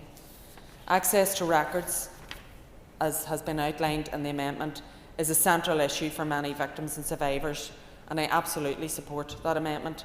We have learned from previous processes that truth and accountability depend on preservation, proper storage and disclosure of records held by many institutions, and there should be no circumstances under which a religious order destroys records.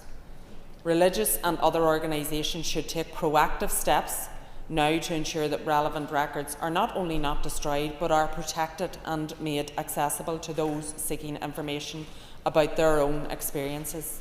No institution should be allowed to destroy or conceal material that could assist survivors. As has been seen recently across different denominations, this is not simply a historical issue, unfortunately. For many, it is a live and ongoing reality. Full and open disclosure should be considered as the minimum standard for institutions seeking to demonstrate that they take responsibility seriously.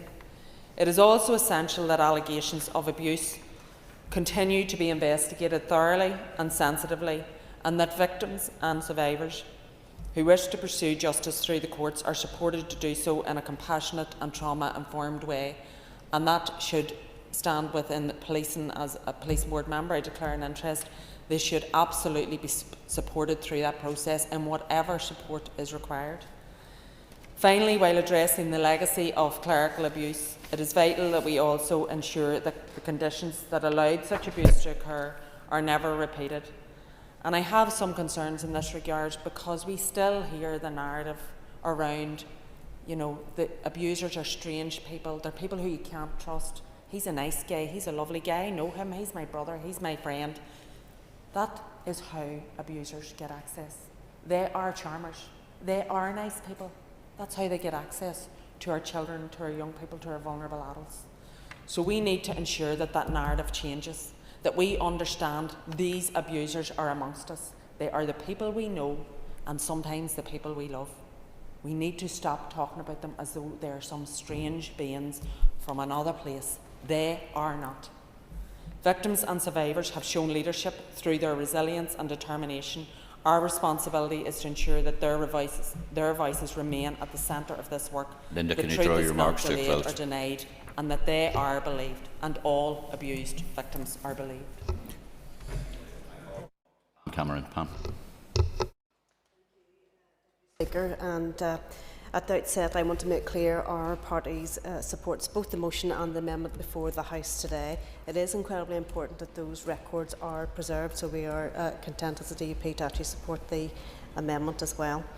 This is a deeply sensitive and distressing issue, and it's vital that our focus remains firmly on the victims and the survivors of clerical child abuse, people who were profoundly failed by institutions that should have protected them.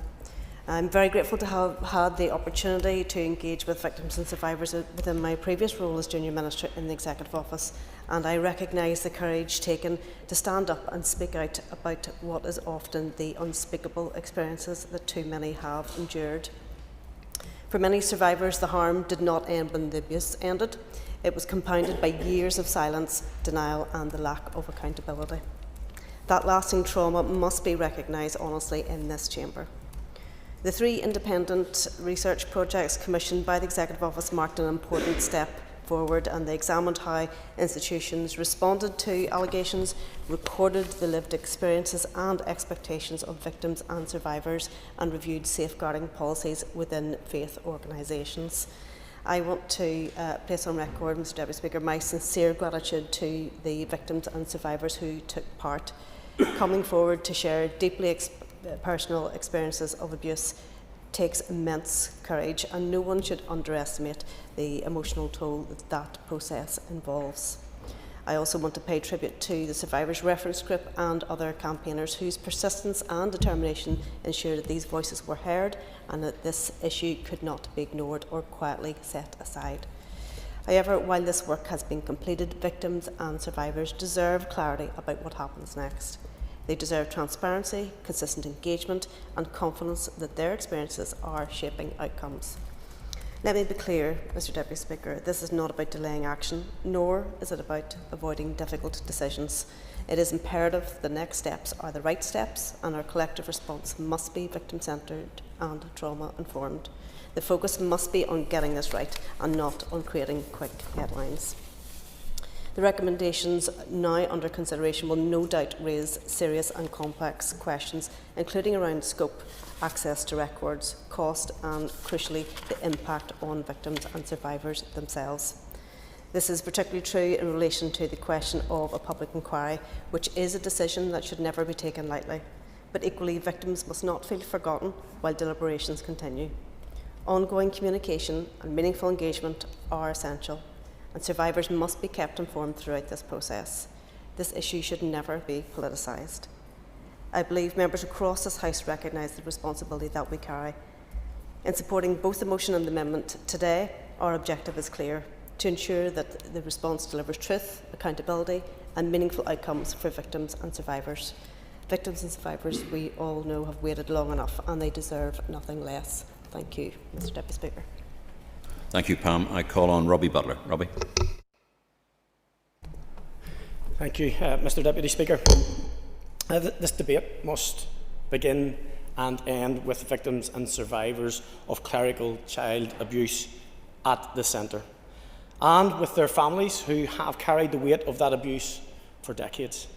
Their suffering did not end when the abuse stopped, and for many it was only compounded, Mr Deputy Speaker, by the silence, the disbelief, the denial and the deliberate institutional protection of perpetrators. And to each of those victims and survivors and their family, I want to offer mine and my party's heartfelt support at this time.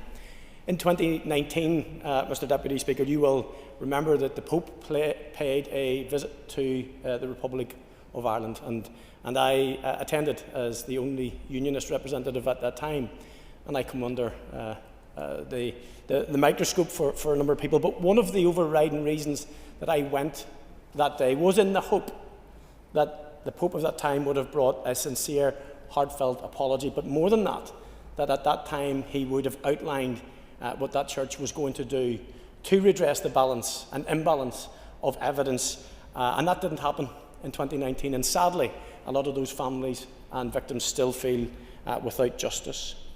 But it's not just the Catholic Church, it's every institution of faith that needs to look into this, and as someone of faith, churches in particular should be the haven for children, for women, for men. They should set the standard and not fall below that bar. Churches and faith-based institutions did not merely fail to act. In too many cases, they actively concealed harm. Abusers were moved between parishes and dioceses, warnings were ignored, evidence was buried, and truth was treated as an inconvenience by people in authority rather than their moral duty. That silence magnified the pain of the victim. It told victims that their lives mattered less than reputations, that stain, Mr Deputy Speaker, cannot be erased, and it must never be repeated. Everyone in this chamber as legislators has a responsibility to ensure that what happened is fully exposed and fully understood and never allowed to happen again. Learning the truth is not an act of hostility towards faith, it's an act of justice for those who were betrayed by institutions that they trusted. As legislators, our primary duty is to defend the rights of victims and survivors and to pursue justice without fear or favour. And there can be no loopholes for powerful institutions. There can be no hiding place or legal technicalities, internal processes or claims of autonomy when it comes to withholding evidence or reports. No institution, religious or otherwise, should be permitted to destroy, conceal or sanitise records that relate to the abuse of children. This Assembly notes that independent research findings and recommendations on clerical child abuse commissioned by the Executive Office were indeed submitted to the First Minister and Deputy First Minister in July of 2025. And as the motion points out, and it does have a helpful amendment which we will be supporting, it does regret the lack of meaningful engagement with victims and survivors since that time. I've stood in this chamber and sat in this chamber many times and we have said it would be a priority. It's time that we move those words into absolute action. So once again, I want to pay tribute to the survivors who have courageously shared their deeply personal experience about abuse in faith-based settings, often at great personal loss. In particular, Mr Deputy Speaker, I'd like to recognise one such person, and she's spoken very bravely, and that's Margaret McGuckin, whose bravery in speaking out has helped force this issue into the light and given voice to those who were silenced for far too long. We therefore call on the First and Deputy First Minister to publish these reports in full, to set out a fully funded and time-bound response and clearly state their position on the reported recommendations for the independent public inquiry. I would like those steps to be taken sooner rather than later. Thank you, Mr Deputy Speaker. Thank you very much indeed, Robbie. I call on Sinead McLaughlin. Sinead. Thank you, Deputy Speaker. I rise to support this motion and pay tribute to every single victim and survivor who has come forward to share their experiences of abuse in faith-based settings. Survivors are incredibly strong and courageous, not only for speaking to someone, often for the first time in their lives, about what they have suffered, but for continuing to push for accountability for others as well. And let's be clear that justice does not only matter for those that have gone public, it matters for those who have never told a soul, and for those who remain too traumatised to speak about what they endured. Because when survivors are listened to, respected and believed, it sends a really strong message to our society that it is prepared to confront uncomfortable truths rather than to bury them. And it's honestly shameful and frankly, I really find it difficult to understand why the First Minister and the Deputy First Minister appear to have shown so little meaningful engagement with victims and survivors since these independent reports were submitted in July 25. Those reports were commissioned by the Executive Office. They were delivered to the Executive Office, and yet we have seen far too little transparency, far too little urgency and far too little respect for the very people who have already waited far too long. Now, I understand, and I want to say this very carefully, that given the sensitivity of this issue, it is right that careful consideration is taken. But careful consideration cannot be an excuse for delay, and it cannot mean silence. And it certainly cannot mean survivors being left in the dark, once again wondering whether this system will fail them another time. This motion is not only about justice for those who have experienced abuse, it's also about ensuring that this never is repeated in such an industrial scale. And that means action. It means safeguards that are real, enforceable and effective. It means ensuring warnings are not missed, investigations are not avoided or brushed aside, and that the systems meant to protect children do exactly that. It means robust procedures, proper record keeping and a culture of accountability where the protection of children is always at the heart of decision making. And as a member of the Executive Office Committee, I have sat through countless hours of evidence gathering on institutional abuse, including the Magdalen laundries. Listening to those testimonies is not something you forget. I have heard firsthand the devastating impact abuse has had on families, not only on individuals, but across generations, because trauma does not end when childhood ends. It shapes lives, it shapes relationships and well-being for decades and can be carried through families long after the abuse itself. And many survivors, what they are asking for is not complicated. They want to know that they are being listened to. They want assurance that their experiences are being treated seriously, and they want to see that someone in this system is prepared to fight for accountability on their behalf. And that is why I want to support the amendment by Mr Carroll. Deputy Speaker, we also have to be honest about where responsibility lies. I have engaged over many years with many victims, predominantly from the Catholic Church, but not exclusively. And like other powerful institutions, they have often sought to cover up abuse and paedophiles within their ranks, to deny survivors the truth, and to protect the church's reputation rather than the children's. And that must end. There can be no special status, no deference, no closed doors when it comes to child protection. Full cooperation with investigations and oversight must be the absolute minimum. Religious institutions must be held accountable. They must not be allowed to avoid scrutiny. They must not be placed above the law, above the truth, or above the rights of victims and survivors. It would also be remiss of me not to acknowledge one fundamental point.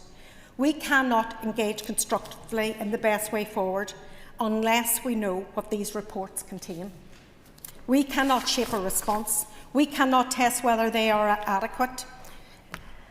We cannot measure whether it is properly resourced, and we cannot build public confidence and trust. They must be published and it must be addressed. Thank you. Thank you very much, Deputy Speaker, and we will be supporting the Alliance motion and People for Profits Amendment. And I agree with everything that everyone has said, other than Sinead and Justin. I know Aisling Riley and Michelle O'Neill aren't shameful. I just want to put that in the record. I understand the difficulty and I understand the frustration the survivors are feeling about not getting any communication. I can't stand over that. But to say that people are sitting on their hands and shameful, I think, is not fair. Okay? I will.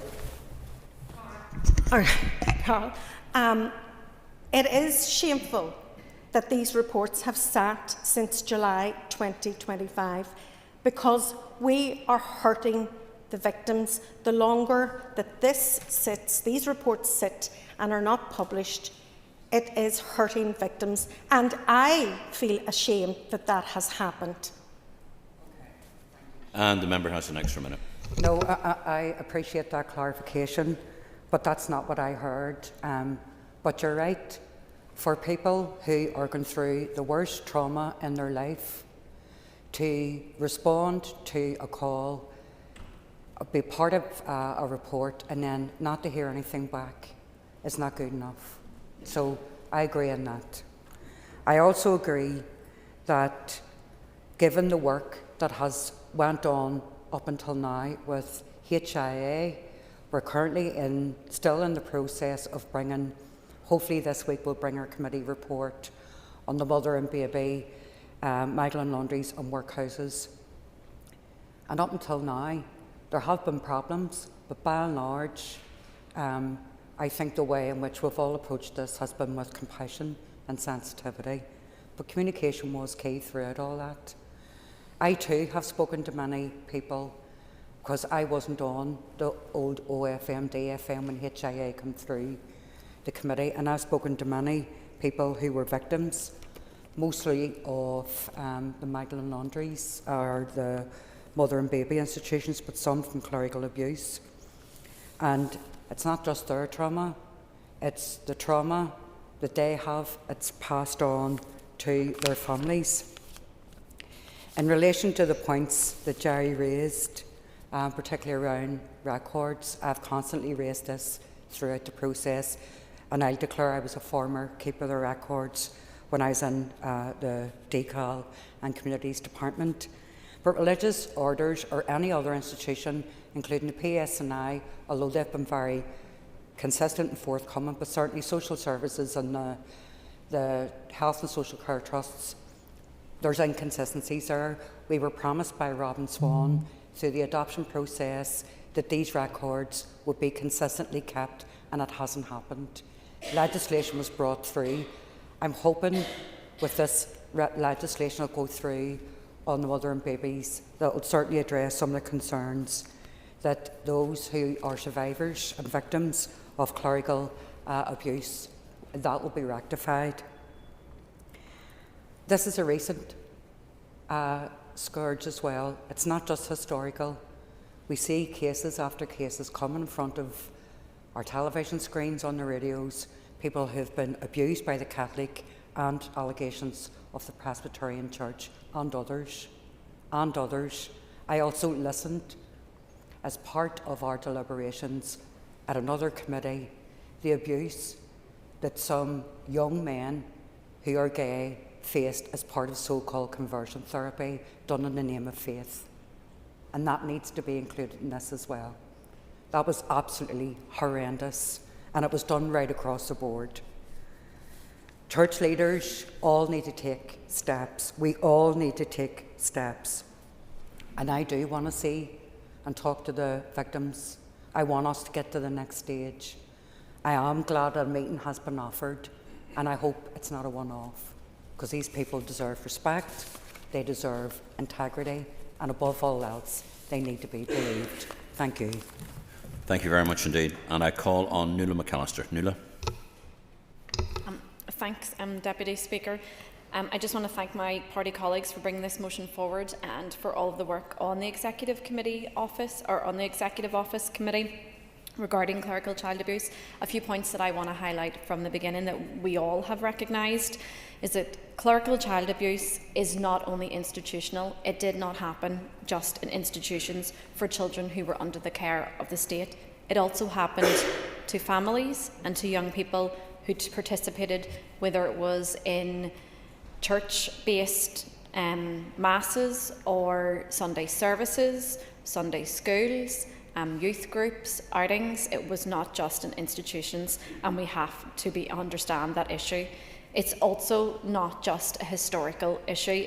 The recent news about the Presbyterian Church, the recent convictions of priests and further allegations that have been made just in the past few months, just underline how this issue is still ongoing today. It's also not unique to Northern Ireland or indeed the Republic of Ireland. It's a worldwide issue. It's an issue where we all have responsibility for. And another point that I want to highlight is that it's not just the responsibility of the First and Deputy First Minister, of any Executive Office or of any MLA. It is also the responsibility of all of the church and faith-based organisations. I was not an MLA during the time of the Historical Institutional Abuse Bill working its way through the Chamber, but it was one of the first pieces of legislation that I worked on in my role with the Alliance Party, and I understand at the time the reasons behind not including clerical abuse and not including mother and baby homes and those in the foster system under that piece of legislation, and I know that the scope would have been too wide. I appreciated the concerns at the time, and we were happy to support it in its form back then, because it did absolutely need to happen. But time has moved on now, 14, 15 years down the line, and whilst progress has been made in other areas, we still want to see the Executive Office bringing forward the redress scheme for mother and baby homes and for those possibly who have suffered other abuse, whether it's in a Magdalen laundry or workhouses. I also want at this stage to pay tribute to the work of Fiona Ryan. I think Fiona is actually doing an excellent role in her job as Commissioner. I know that every time that we meet with her, she has a broad depth of knowledge, in particular around clerical abuse as well, and I hope that we can also tap into that in any work going forward, and particularly from her role within the Republic of Ireland. I understand that ministers and all ministers do have a very heavy workload as they move forward, but I also recognise that a request for a meeting happening a few months ago and only sending an update last night will not be acceptable to victims, and let's just be honest about that. It won't be acceptable, and we shouldn't excuse it, because all the while we're waiting, victims and survivors are being left behind. I understand it was a massive task for victims and survivors to come forward and share their stories. That's at times often re-traumatising people, but we must give them that opportunity to actually share their stories. But to continue to sit on the work that has been currently ongoing within the department and within those within the sector, I do think is shameful, and I would agree with the comments made from the SDLP's Sinead McLaughlin. We have unfortunately reached a point that we can't continue any longer. We cannot go down the road. We are entering into election, a new mandate, and we will lose time again. We have to deliver for people now. I also want to turn to a few of the points that the amendment proposer made around the records, and I would ask if the junior ministers could clarify whether correspondence and contact was made with the Diocese of Down and Connor regarding the records that have been kept at Milltown, because the proposer of the amendment is right. These are just kept in an old attic or basement somewhere that could get water damaged and be destroyed. And whilst they say and tell us that they're moving to a computer-based system, those original records absolutely should be kept. I'm glad that other members are also now speaking up about the issue that has taken place at Milltown, and I am grateful for the Deputy First Minister, the Junior Minister, when it was Pam, meeting with me to discuss these issues, and I want to hear how much forward movement we have made in those, because maintaining records is very important. But at the heart of this, I do think of the victims of clerical abuse, whether it's happened 10, 20, 40 years ago or it's happened just last year. Every single victim is entitled to the truth and acknowledgement of what they have suffered. Thank you. Thank you very much indeed. I call on Timothy Gaston. Timothy. Thank you very much, Deputy Speaker. Child sexual abuse is a crime of profound cruelty. Its effects do not fade with time. This trauma has destroyed and shaped lives. It has destroyed trust and has left scars that many have carried silently for decades. Those who have come forward to speak about abuse suffered in faith-based and institutional settings have shown extraordinary courage. I join the proposers in paying tribute to the Survivors Reference Group and to others who have shared deeply personal experiences so that truth might be known and justice pursued. But there is an uncomfortable truth that this House must face. This issue should not be before us in 2026. It should have been addressed properly 14 years ago. In November 2012, Jim Allister tabled an amendment to the Institutional Abuse Bill, calling for action in relation to clerical abuse. Had that amendment been accepted, had the political will existed at that point, many victims might have been spared 14 years of further dither and delay. Happy to give way. I recall amendments at that time, but I wonder if the MLA could give clarity on whether those amendments were encompassing all clerical abuse, or they were actually targeted towards the one institution, namely the Catholic Church. My understanding is that it's all clerical abuse, because let's not define this to one institution. Clerical abuse in whatever setting it happened was wrong, and I will cover that later on in my remarks. But now we find ourselves in a position where independent research commissioned by the Executive Office was delivered to the First Minister and Deputy First Minister in July 2025, and 7 months later still remains unpublished, never mind acted upon. That delay is indefensible. I also want to raise a serious concern about the framework in which this issue is being examined. To examine abuse only within one institutional setting risks creating a distorted and incomplete picture. Abuse does not belong to one church. It does not belong to one institution. It does not belong to one building. If our inquiries are limited only to particular settings, then many victims abused outside the scope of those inquiries will simply be excluded. We need to learn from previous mistakes. If victims are abused in multiple settings, it isn't good enough that only some of that is recognised, and the fact it is can cause further profound mental distress. What is needed is a genuinely holistic approach. We need to look at the abuse, not the location that it occurred in. I believe there is a compelling case for a properly designed prevalence survey so that we can understand how widespread abuse has been across Northern Ireland as a whole. Without that, we risk building policy on partial evidence and drawing conclusions from an incomplete understanding of the scale of this evil. Before I conclude, I want to place something on the record of this House. There has been much legitimate criticism of the Executive Office today, but it would be entirely wrong not to note the efforts of someone who, within very limited means, has sought to genuinely stand with victims and survivors. I refer to the Commissioner for Survivors of Institutional Childhood Abuse, Fiona Ryan. Ms Ryan has brought to that office not only professional competence, but something far more important: compassion. For those who have dealt with her know that she listens, that she takes victims seriously, that she has sought consistently to be a voice for people who for decades had none. She has pressed for action, and too often she has not been met with the support that she required, but with silence. The uncomfortable truth is this: the Executive Office starved this office of the resources it needed to do its job properly when it was setting up.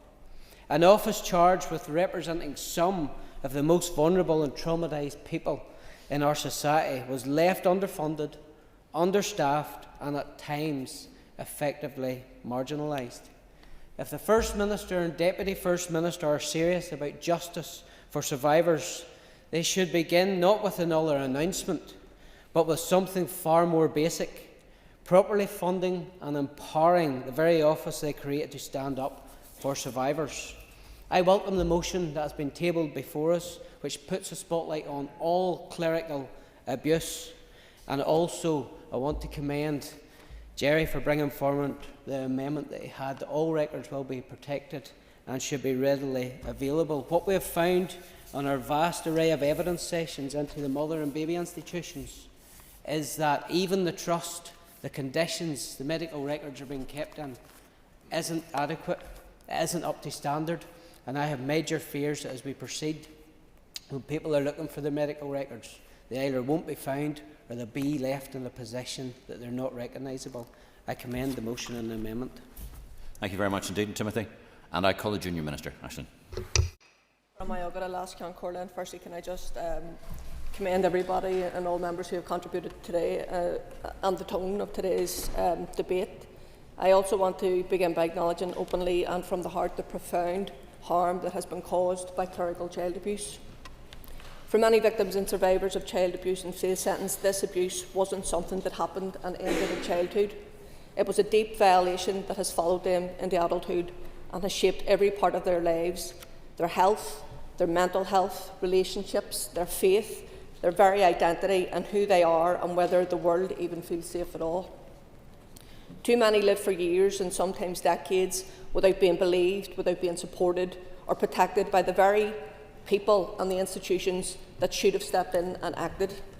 And on behalf of all the ministers in the Executive Office and the Executive, I want to express our deepest sympathy to everyone that was harmed, because what happened represents a grave failure by individuals, by institutions and by the systems that didn't listen, didn't act and didn't protect children. For many survivors, even this acknowledgement has come far too late, and I recognise that. And we know that delay has only added to their pain. But let me say this: victims and survivors deserve the truth, they deserve justice, and above all, they deserve to be treated with the dignity, respect and compassion in everything that we do. At the outset of my remarks, I also want to recognise the strength and courage it takes to speak about these experiences. I have personally met with many victims and survivors of clerical child abuse, and I know how much strength it takes to tell your story, often at great personal cost. As ministers, we are committed to this work, to improving safeguarding and to making sure victims and survivors are properly supported. What has stayed with me most from my meetings isn't just the horror of what people endured, but their dignity, their determination and their deep desire that what happened to them is neither denied nor ever repeated. So let me restate this: your voices do matter. Your voices will continue to shape this work as we move forward. And as ministers, we take our responsibility to listen to your experiences very seriously. Members will know only too well that the pain of the past still runs deep across our society.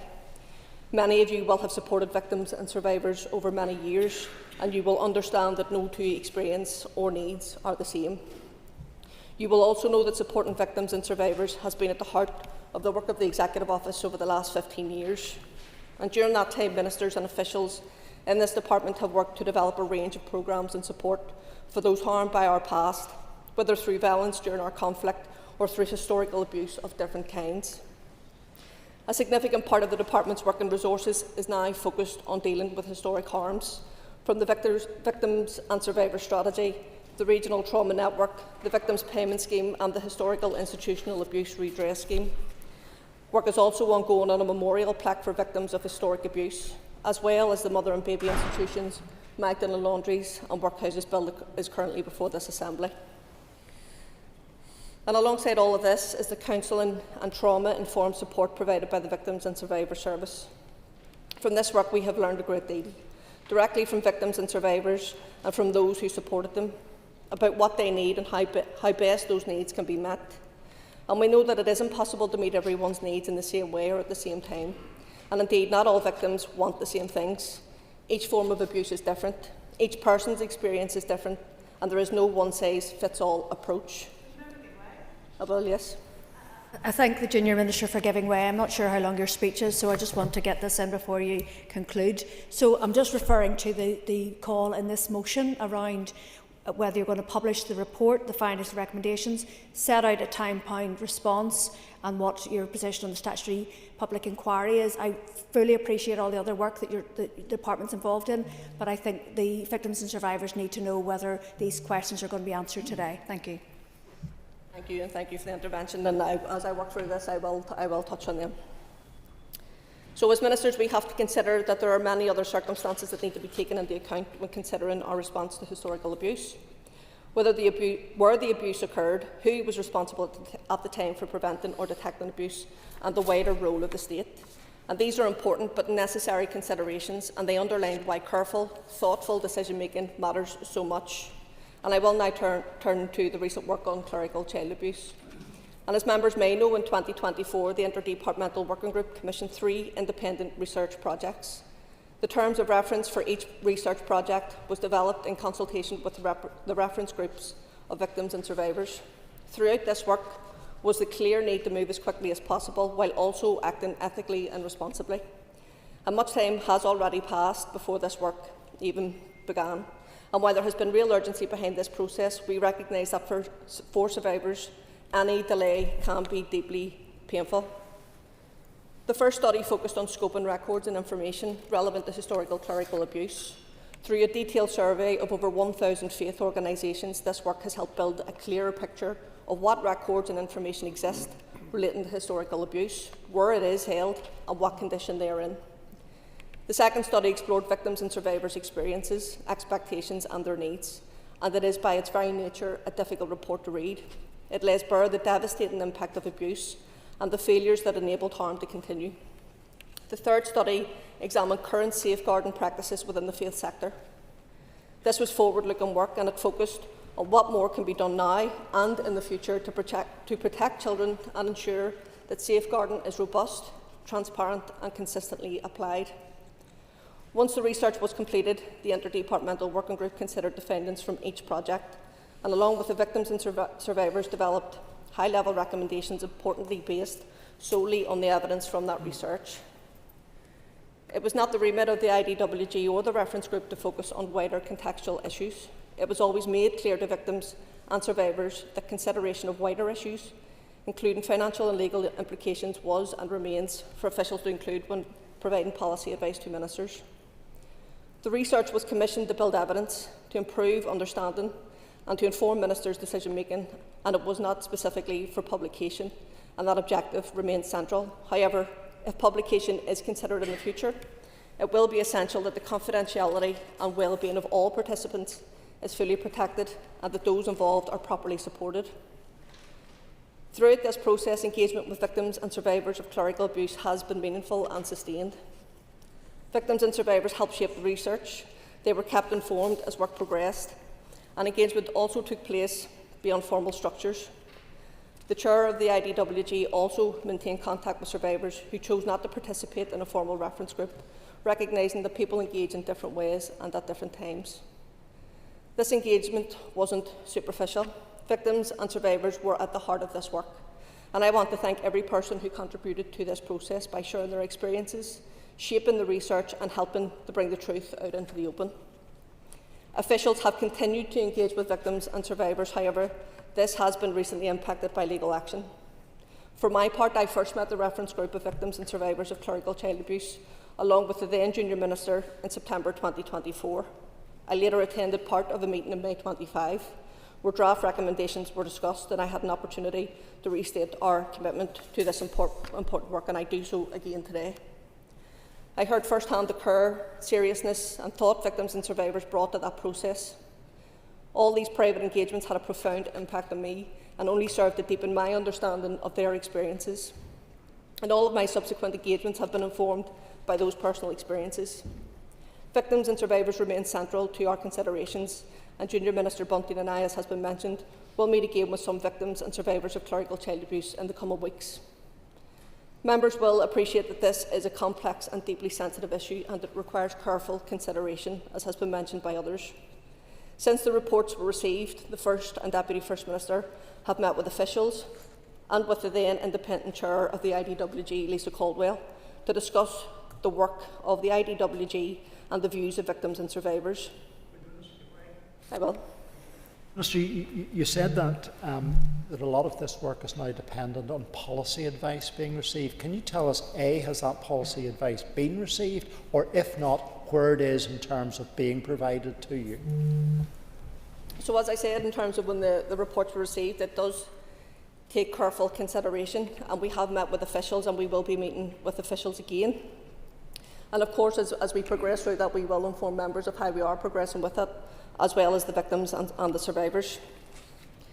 The discussions that we have had have highlighted the range of views and the strength of opinion amongst the victims and survivors of clerical abuse regarding the next steps. Ministers have also raised clerical abuse with the PSNI Chief Constable, and officials have met with the PSNI to further discuss how the PSNI handles historic cases and the implications for taking forward any of the recommendations. Officials have also engaged with the Department for Health and colleagues in the South, and that work is ongoing and will continue. Decisions are being carefully developed, informed by evidence, engagement and lived experience, and we are exploring what could be done now and what actions require further information. Some early actions could include support to victims and survivors and work to improve current safeguarding. And once any decisions are taken, we will ensure that the victims and survivors are the first to know. And before I close, I just want to touch on one of the things that had been referenced quite a few times was in terms of unmarked graves, and I know the diocese have provided copies of the records to Plenary, and our officials are engaging with both the AFC and the diocese on this in terms of, but I do take the point in terms of the physical records and where they are, so I'm happy to go back to officials and to get clarification on that and to provide that to members. But before I close, it is important to say that this isn't just the responsibility of government alone. Faith organisations where abuse took place have a responsibility. They have to do more work. They have to engage honestly with victims and survivors. They have to acknowledge the failings that they made, and they have to make meaningful efforts to put things right. We welcome those who have begun this journey and the public statements made by faith organisations who have acknowledged their failings and the efforts some have made to redress the wrongs of the past. But we strongly encourage others to do the same, to support those victims and survivors who suffered under their watch. Faith organisations have a moral duty to disclose what has happened in the past and make sure that any relevant information is provided to the appropriate authorities. Silence from them is not acceptable. And there's no disputing the seriousness of what has happened or the long shadow it casts over the lives of victims and survivors. Words alone cannot undo the harm that was done. They must be matched by thoughtful, compassionate and effective action. We know that victims and survivors might want to see this work progressing at a quicker pace. However, this work is extremely detailed and it's complex, and we will always give it the thorough attention that it deserves. It may not always be visible, but progress is being made. And it's driven by a shared determination to determine the facts, make sure documents are preserved and information is disclosed to the relevant authorities, while making sure that those who were harmed are treated with the care, respect and seriousness that they deserve, and that there is an enhanced focus on safeguarding. As ministers, I will. Thank the Minister for taking an intervention. Just based on your last sentence around enhanced focus on safeguarding, does the Minister agree with me that safeguarding must be central to all settings involved in the care of children and young people and vulnerable adults, regardless of the institution or organisation? Absolutely, I agree, and I think everybody here would agree, because I think when you hand your child over to an organisation, whether that be faith, school, youth club, you expect them and they expect to be safe. So I absolutely agree with that and with what the member has said. As ministers, our focus is to keep victims and survivors at the heart of this work, to continue to engage and listen carefully, to make sure that future decisions are grounded by evidence, shaped by lived experience and informed by a trauma-informed approach, and that is our commitment to this House. Thank you very much indeed, Junior Minister. I call on Jerry Carroll to wind on the amendment, and Jerry, you've got 5 minutes. Thank you, Deputy Speaker. Thank the members for their contributions and their support for the amendment and obviously the motion. The members obviously mentioned about the need to be victim-centred and focus on survivors, and that's obviously agreed, I think, across the House. And various people and groups were mentioned, and obviously pay tribute to everybody who has been mentioned, and thank for their support across the House for this. I think people sort of mentioned in different guises about the Catholic Church in particular being needed to hold the account, and I fully concur with that. But Robbie Butler mentioned that it wasn't just the Catholic Church, and I agree with that also. He also mentioned Margaret McGugan and paid tribute to her, a constituent of mine. I agree with him on that. She's done, alongside others, but Margaret's done fantastic Trojan work. But we also have other religious institutions and institutions more generally, Deputy Speaker, and I note the bravery of Nicola Holmes, who's been bravely speaking out recently about the abuse that she suffered, and she's seeking justice as well. And in my view, I think that's changed the light on certainly smaller religious institutions, which I think evangelical institutions tend to be, and claim to be no expert in it. But I understand it's quite a lot of family-run institutions, so if there's questions around those institutions or light being shown on that, I think that's an important and a welcome thing.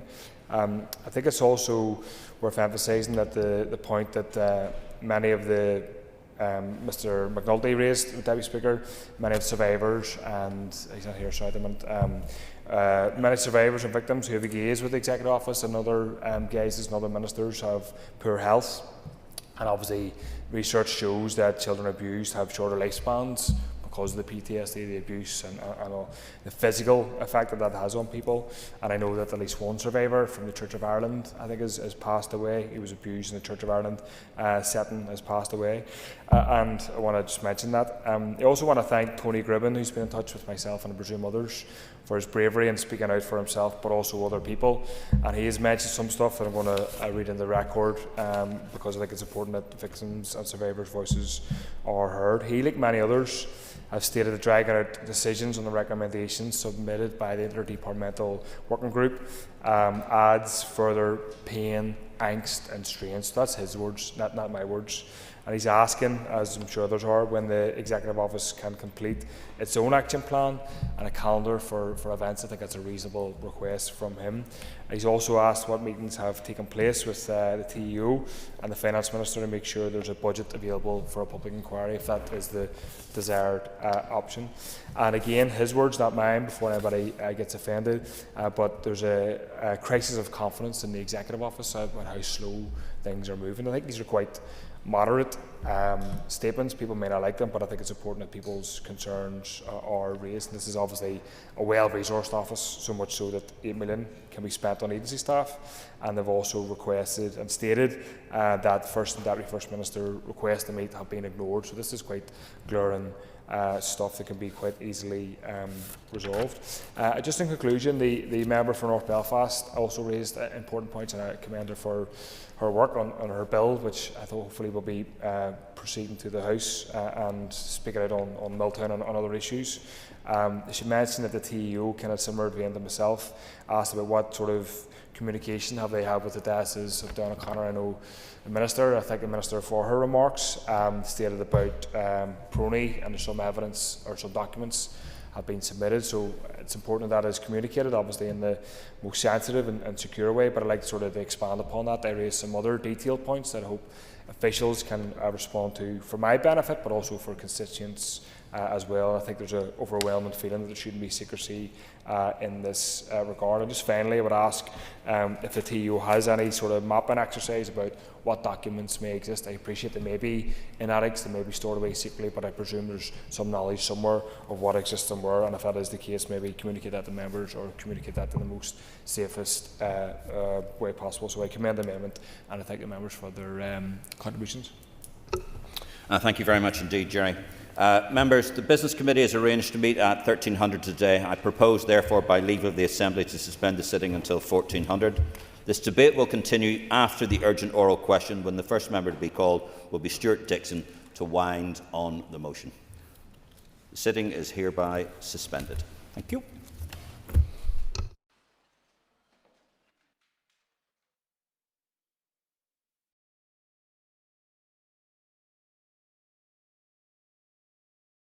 Assembly Chamber.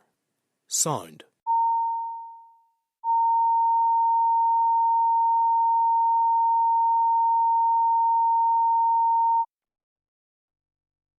Assembly Chamber. Sound.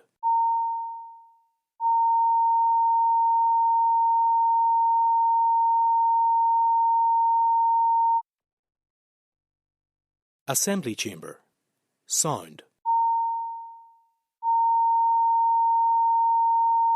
Sound.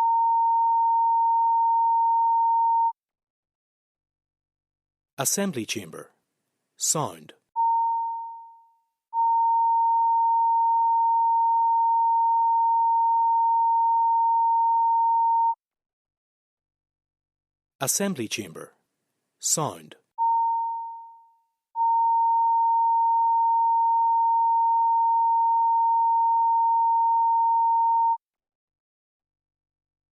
Assembly Chamber. Sound.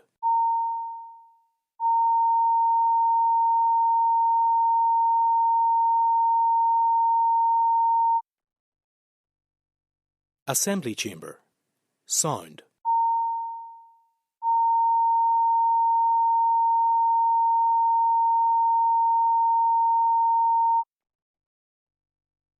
Assembly Chamber. Sound.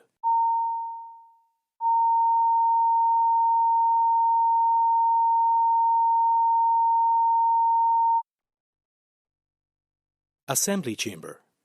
Sound.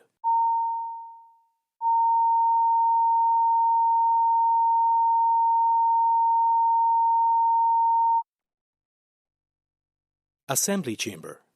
Sound.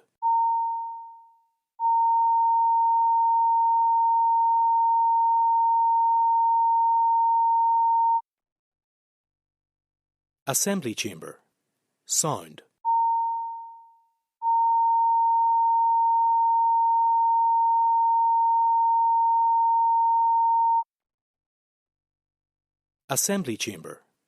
Sound.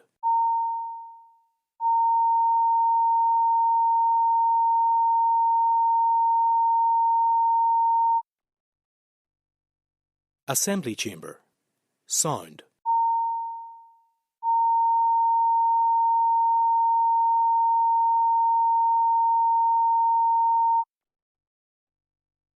Assembly Chamber. Sound. Assembly Chamber. Sound.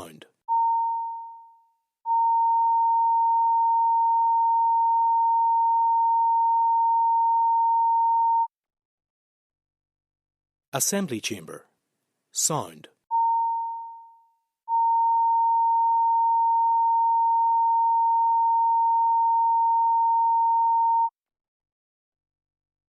Assembly Chamber. Sound. Assembly Chamber. Sound.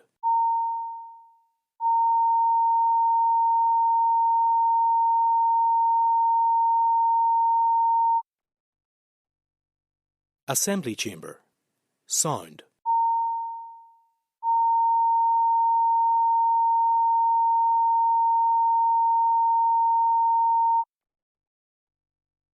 Assembly Chamber. Sound.